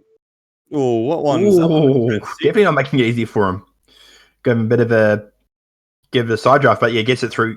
Hobson gets through there pretty easily, coming through what I assume is turn 9. Yes. See, I'm learning. Yeah, we did it. Second and third are in, so that's Cracker and Chancellor. Chancellor actually has to get sideways into his pit bay because of where Cracker's positions. That's not good for him. I was wondering if having Bolger move from that battle would release Chancellor, and they're going to make... In fact, Chancellor blocks Cracker from getting out, and he's going to take that position in the pits. But I was going to say, I thought that might happen because... It was like it said, Le Mans, you got to back the car up a bit to get it out. Yeah, but both of them have come out ahead of Bolger. Now, Bolger's come out of the pit, come onto the back straight with like a full head of steam here. So he might have an opportunity to get onto Cracker and Chancellor. But if both of them have come out ahead, then both of them must have done better pit stops. And Well, let's not forget we did see Hobson have to back up. this is true, but at the end of it, both of them have. Let me try the end. Cracker has kept his position ahead of Bolger, although not for much longer, as he gets very squirrely through turn 3, and Bolger thinks about it into 5. Had to check out of that. And Cracker did only just give him enough room, but Cracker maintains that position. But Chancellor is a real winner here, so he's jumped. He's jumped Brenton Hobson, he's jumped Cracker and Steve Bolger in that pit cycle.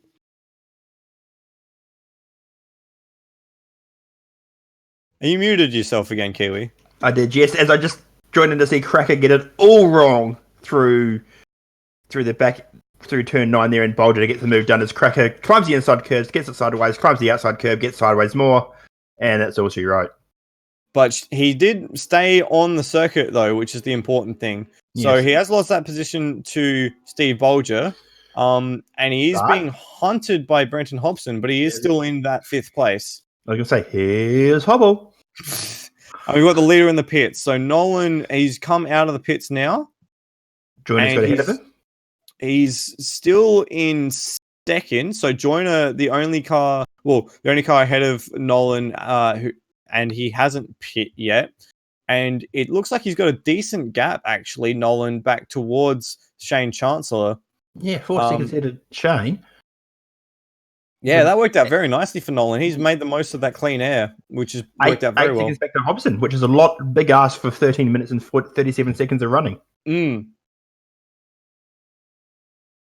that's the difference between starting on the front row of the grid and starting back in the pack. You gotta file your way through. Whereas Nolan's just had the luxury of clean air and being able to set his own lap times, and that's the advantage that he's gained. There's also the difference of having a fat boy and a not fat boy. Yeah, that's true. In saying that, though, I don't think Nolan's that much less heavy. Or actually, he's got half the added ballast to Hobson. So, yeah, maybe that is a bit of a factor to it as well. This Chancellor bloke, this is his first race that I've seen. He looks like he's got some pace on him, that's for sure. Yeah, well, what you might have missed at the top of the show is me discussing where Chancellor comes from in real racing. So apparently he races Circuit Excels. Apparently he's been a South Australian champion in Circuit Excels. Oh, wow. Yeah. So he's got the stuff behind him. I am just going to double check that. I was going to say, because you know people who do South Australian Excels. Yes, I do. I'm in fact friends with one of the people who does the media stuff through that. So yeah, I thought the name. Sorry to make a loud noise, but Cracker has just had a massive incident. Oh no! Yep. So just going back here, he's dropped down to 8th place. This was coming into the not chicane, the last corner by the looks of it. He got through the not chicane okay. And he got out it on exit. He got it horribly wrong and speared straight into the outside wall.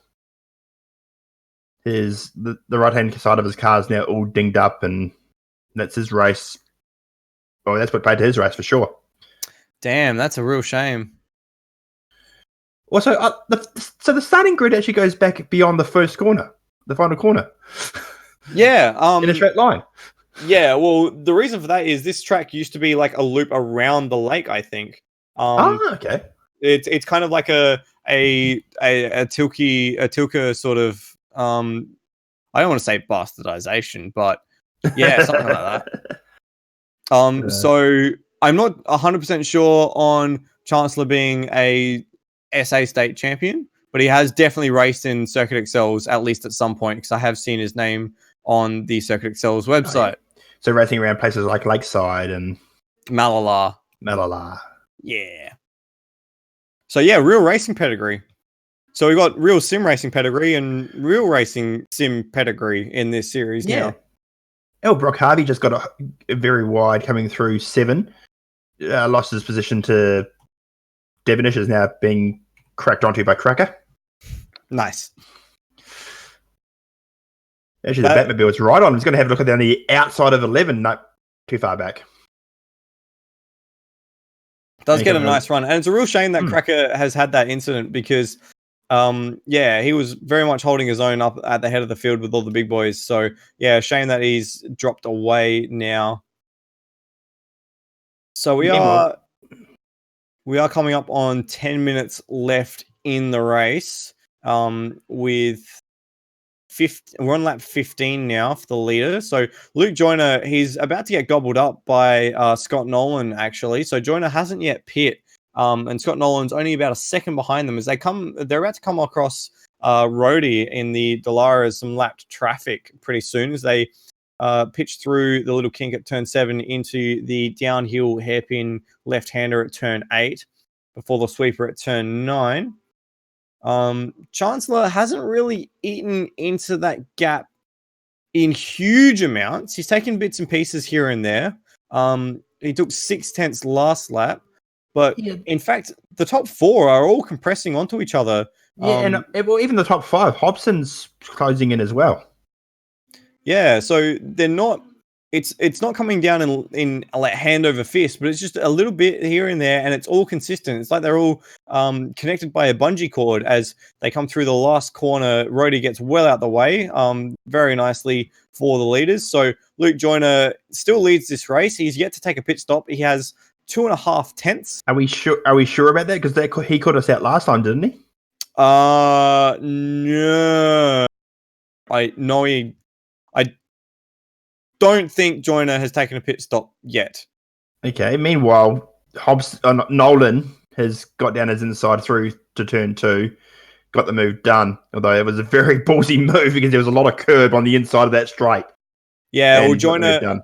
Well, we saw in the last race, if you get out on the marbles this stage of the race, around the outside of turn 2, you're just going to go nowhere but the wall. So Joyner had to slot back in behind, and now Nolan has a clear area ahead of him. He can start putting those laps in very nicely. And behind them is still Shane Chancellor and then Steve Bolger and Brenton Hobson. So the pressure's still on. It is only about a second. Whoa, sorry. So Rhodey has just crashed into Brenton Hobson. Hobson got away with it. Rhodey spun around. Ah, Rhodey again. That was lap traffic doing what lap traffic shouldn't do and outbraking a faster car. I know what that's like. I've done that plenty of times myself. Yeah. Ever been in a GT car trying to outbrake a Le Mans prototype? Oh, yeah, I've been the Le Mans prototype in that situation. No thanks. Yeah, no, not a good idea. Not at all. Chancellor is right on the back of Joyner. I'd expect him to get through pretty easily because this is not Joyner's race. And there he goes in the last corner. Gets the move done pretty easily. Now, Bolger will want to get on the inside as well of Joyner. Actually, Joyner jumps into the pit, so that solves that problem. Because Bolger will want to keep Chancellor just in his eye line there, so that way he can get onto the back of that battle for second place now. Meanwhile, Cracker's gone off again. Oh no! Got all over the curb coming through turn 8 and found himself on the bank. And he's still on the bank, unable to move. He's got his left rear tyre hanging in the air like the proverbial. Oh no! So this might actually, you know what this might cause, eh? He might cause a safety car. I think he's just going to get out. He might just get out. It's sliding back down the hill. Is he going to get out? Please. He's going to get out? Cracker.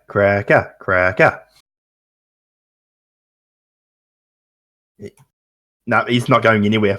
Oh, no. That might be, with 6 minutes to go. We might just need Rhodey to volunteer to just bump him out. Meanwhile, Rhodey's had an incident of his own. He's had a big brake lock-up. And Cam Rutledge has also got it wrong coming out of the last corner as well. We'll get into that stage of the race where the tyres are starting to fade. We've been racing now for 55 minutes in the combined 2 races. Done a lot of laps around this place. Might be suffering some mental fatigue. Mm-hmm. So we're at that stage of the race here as we have the leaders crossing the line to start lap start lap 18, sorry. And Rhodey is going to provide roadside assistance. Hey, brilliant. Now watch him stuff this up and get both cars stuck or something. And there he goes. Thanks. And Cracker is... Oh, God, we've got 2 cars stuck now. Please no. Please no. Oh, no. Oh, it's a comedy of errors. So back on the race, please. It is Scott Nolan in the lead. He has 2 seconds as they fall through the sweep at turn 3 over Shane Chancellor. Right behind Chancellor is Steve Bolger. That is the closest battle for position on track at the moment, I think. Brendan Hobson is about 2 seconds behind that, so he hasn't been able to keep up with the pace set by the Tirana and the BMW. Then it is Will Devonish and Brock Harvey battling for 5th. They're actually quite close on track. They come through turn 5, while the leader's going through turn 9, sorry. Okay.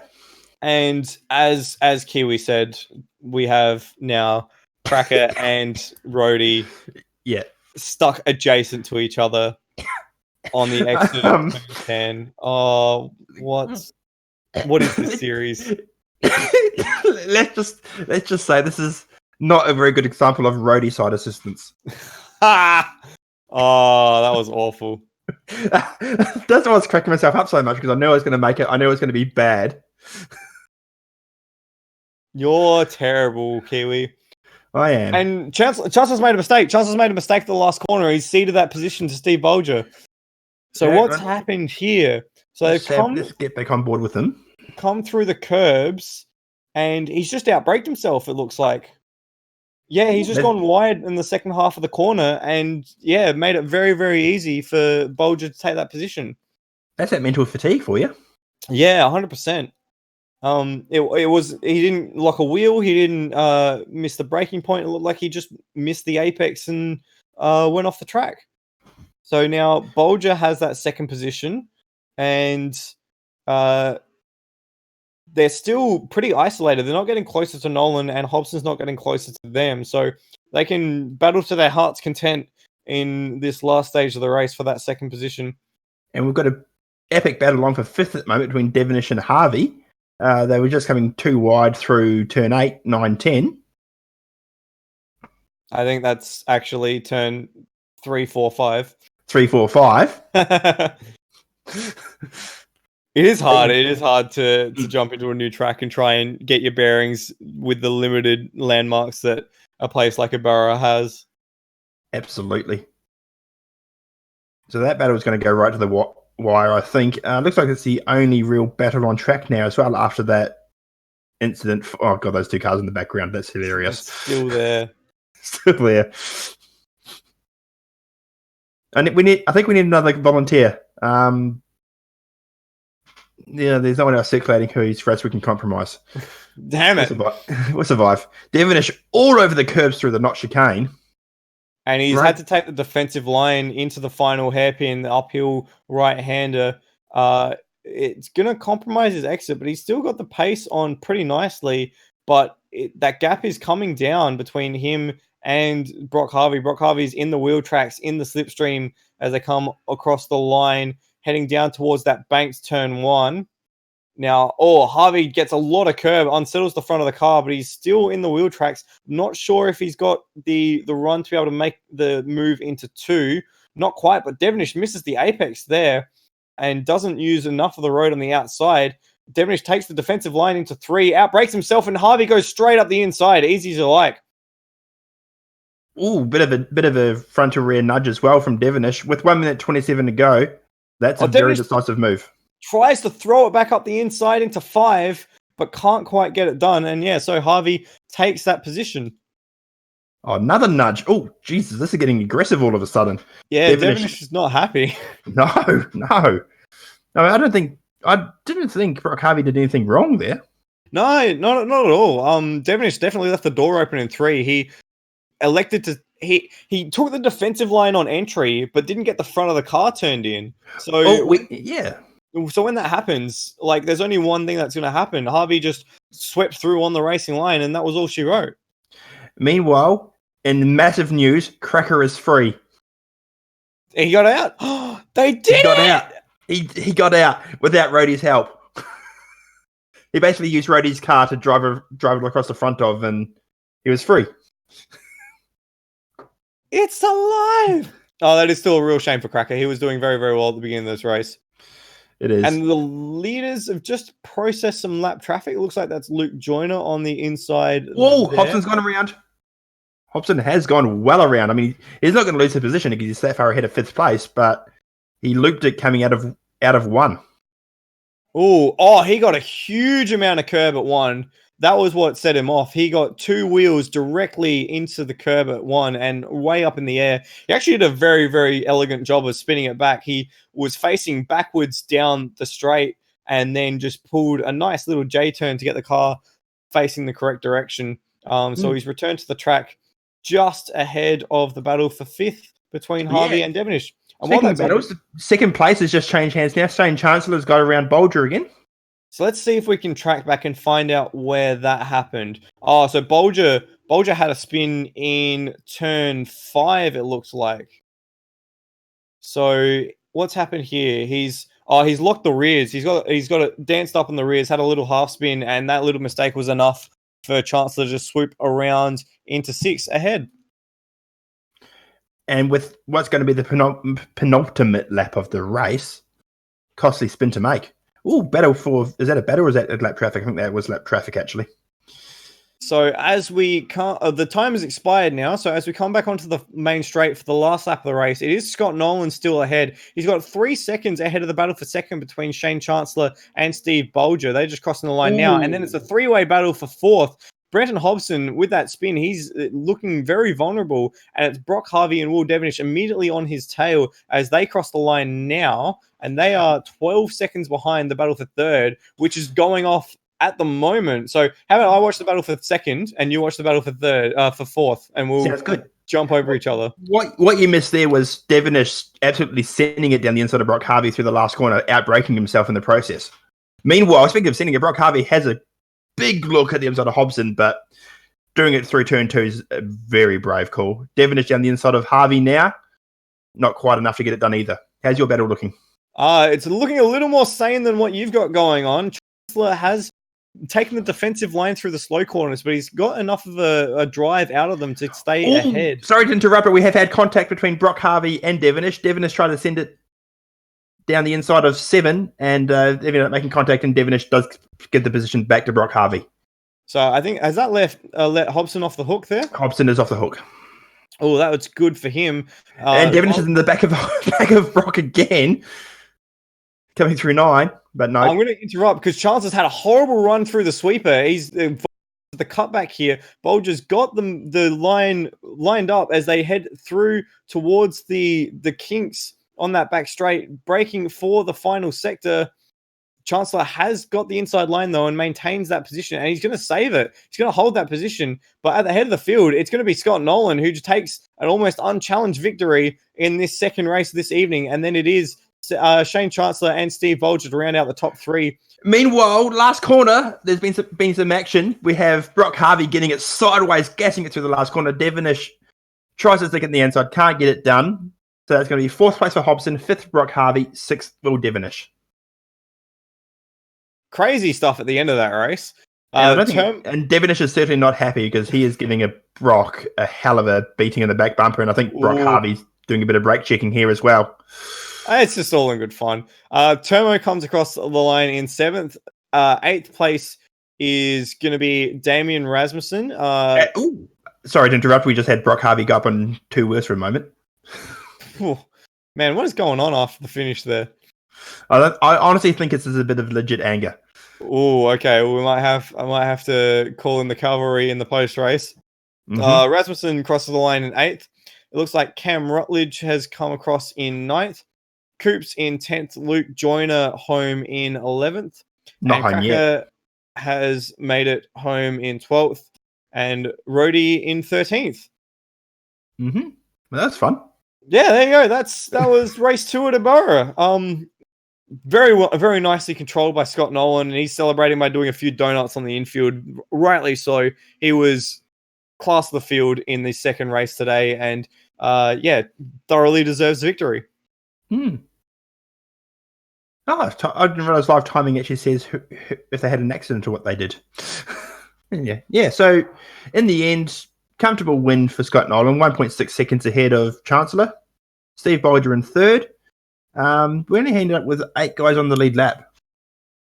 Which is surprising for a lap as long as we have here at Ibarra. Yeah. Are we going to get anyone in here, or are we going to get some people getting angry, you reckon? I do not know, but we do have people. We do have a few people jumping in now. So I guess we'll start with second place and third place. I guess we'll do both of you at the same time. Shane Chancellor, Steve Bolger, congratulations on your podium finishes this evening. How was that battle at the end? Heck on. It was pretty awesome.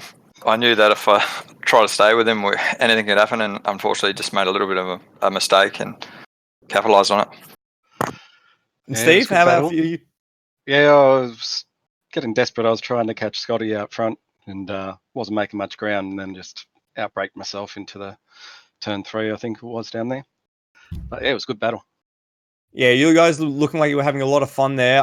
A difference in pit strategy for the two of you. Bolgy came in a few laps earlier than, in fact, 1 lap in the difference. In fact, Shane, I want to ask, what was going on in that pit stop there? You look well out of sorts in your pit bay.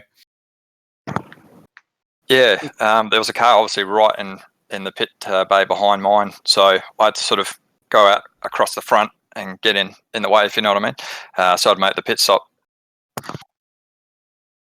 Yeah, and then on the way out, it actually worked in your favour because the car behind couldn't actually exit the pit bay until you left. Yeah, that was a little bit unfortunate. Did a bit of a burnout too, which was a bit unexpected, but it kind of worked out all right. I wasn't meaning to block, but I just had to sort of cross to get in my pit bay. Fair enough.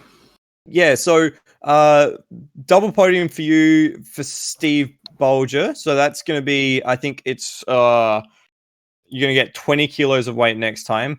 Shane, I think you're already maxed out starting the series after the first race. So Steve, for you, double podium. Good signs heading further into the series? We'll see. I like Ibarra and had a big weight advantage, so I thought it was going to be a good track for me tonight, but we'll see how we go. Well, it worked out well for you tonight. Shane, looking to continue on with this series after a good first round tonight? Yeah, definitely. That first race got me a little bit. I spun out 3 times at turn 2. Turn 2, yeah. Yeah, just cut twice wide and once on cold tyres. So, yeah, no, it's a really good series and good car to drive. So, first time in it tonight. But, yeah, it's a little bit more setup work and should be right. Fantastic. Thank you very much, Steve and Shane. Congratulations on your podium finish, but we can't go that race without talking to our race winner, Scott Nolan. Scott, you were almost unchallenged throughout that race, starting from the pole position. You used that first stint very nicely to get in some clean air and then controlled it to the finish. Congratulations. Yeah, thank you very much. Look, it was a pretty straightforward race for me. Get off the line, get in front. I knew a few of the faster guys were a little way down the order. Try and pull as big as a gap as I can. Pit just over halfway. I got hopefully the youngest tyres, which I did in the end. Had the youngest tyres and try not make a mistake. And I did that. And I was, nearly going to make a mistake a few times watching the battle behind me in the mirror. And it didn't matter who was in front. I was just going for the guy behind him because if they actually worked together, I felt like they probably could have reeled me in. But watching him battle, I was just the smile was getting bigger and bigger as the time went down because I just knew that they weren't going to get me until one of them got a gap. So happy with that. And another win. I won, I think, the second race here last season. So that was good. So can't complain. So is it an affinity with? It just happens that you churn out good results here. It's an excellent track. It's a really, really good track. The flow of it is really, really good. That middle section is probably where I struggled the most tonight. I was losing time. I felt like I think I had the fastest first sector and pretty much on the money in the last sector, but it was just that middle sector there where I was really struggling, getting through the infield and And but I really do like this track. We had a good run here in the Lancers last season, and the Porsche did the job tonight and got SSR the W. So can't complain. I know. Brenton will be probably a little bit disappointed that he wasn't on the podium, but you can't give him all the podiums, can you? No, I just took more weight off him again. Well, I know he's maxed out now, so but yeah, look, for him, it's his eyes on the prize, which is the championship. And as I said last week or last round, I'm just here to get wins, and another one tonight. Oh, what was that in the background? That was my phone activating. Well done. So congratulations, Scott. Well-controlled race. Yeah, cheers. Good race to Shane and Steve. They definitely kept me honest, and it was a good battle to them. And good to see a couple of different names on the podium. Fantastic. So I think that wraps everything up from TCAC tonight. If you've been watching the audio stream, thank you very much for sticking with us. Hopefully we didn't hopefully we didn't make you want to burn your ears off. I did want to ask one question of Rhodey while he's here. Yeah, what was up with your Rhodey side assistance? That was dreadful. No. Sorry, No. It's the roadside assistance for a start. I thank Cam for terming that name. Hopefully that's my nickname on the spreadsheet from here on. Aside from Roadhouse Rhodey. But look, I was going to finish last anyway. The only downside, which I actually found out as I came around the last lap, because Will did the math, was I was half a lap off DNFing. Or not DNFing, off of being disqualified for being too far behind the leaders or whatever. I forget that term. So it was close. But I was going to finish last anyway. And even still finishing second last, there's still more points for Cracker than finishing last. It's a big issue. It wasn't so much what you were doing. It wasn't so much that you were helping. We were expecting that. It was what you were doing to help. Yeah, it was. The problem was we were stuck on on enough of an incline that I think I have a feeling these things are solid rear axle. Anyway, I'm not sure what is up with these things, but they were spinning the inside wheel or the outside. The point is, they're spinning a rear wheel and just generating very little grip. So I had to. The only way to get anything movement out of it was just to keep stabbing the clutch. But I kept doing that for a while and cooked the engine. I actually got the engine up to 140 before we got Cracker free. Any higher and you will cool the engine. So that's why I lapped for the next 2 laps in the very low revs of each gear to try and get some air into it.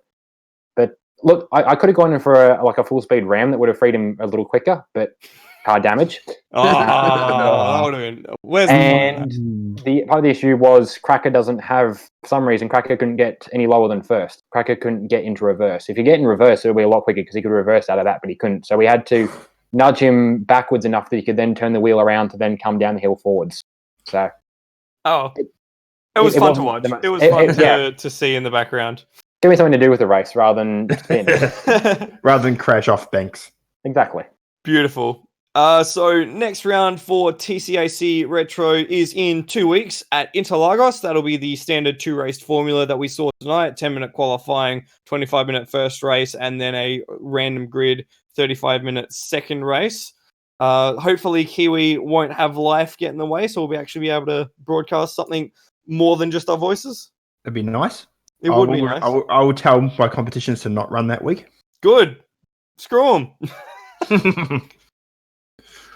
And I think that's everything. Thank you very much, Rhodey, for running the stream tonight. That's all right. No drama. Good to find some way to keep you guys on the air. Fantastic. Love to do it. Thanks for Kiwi to jumping in that second race. Anytime, mate. Absolute pleasure doing anything with you. Thank you. And thank you very much for watching / listening. Again, peace out.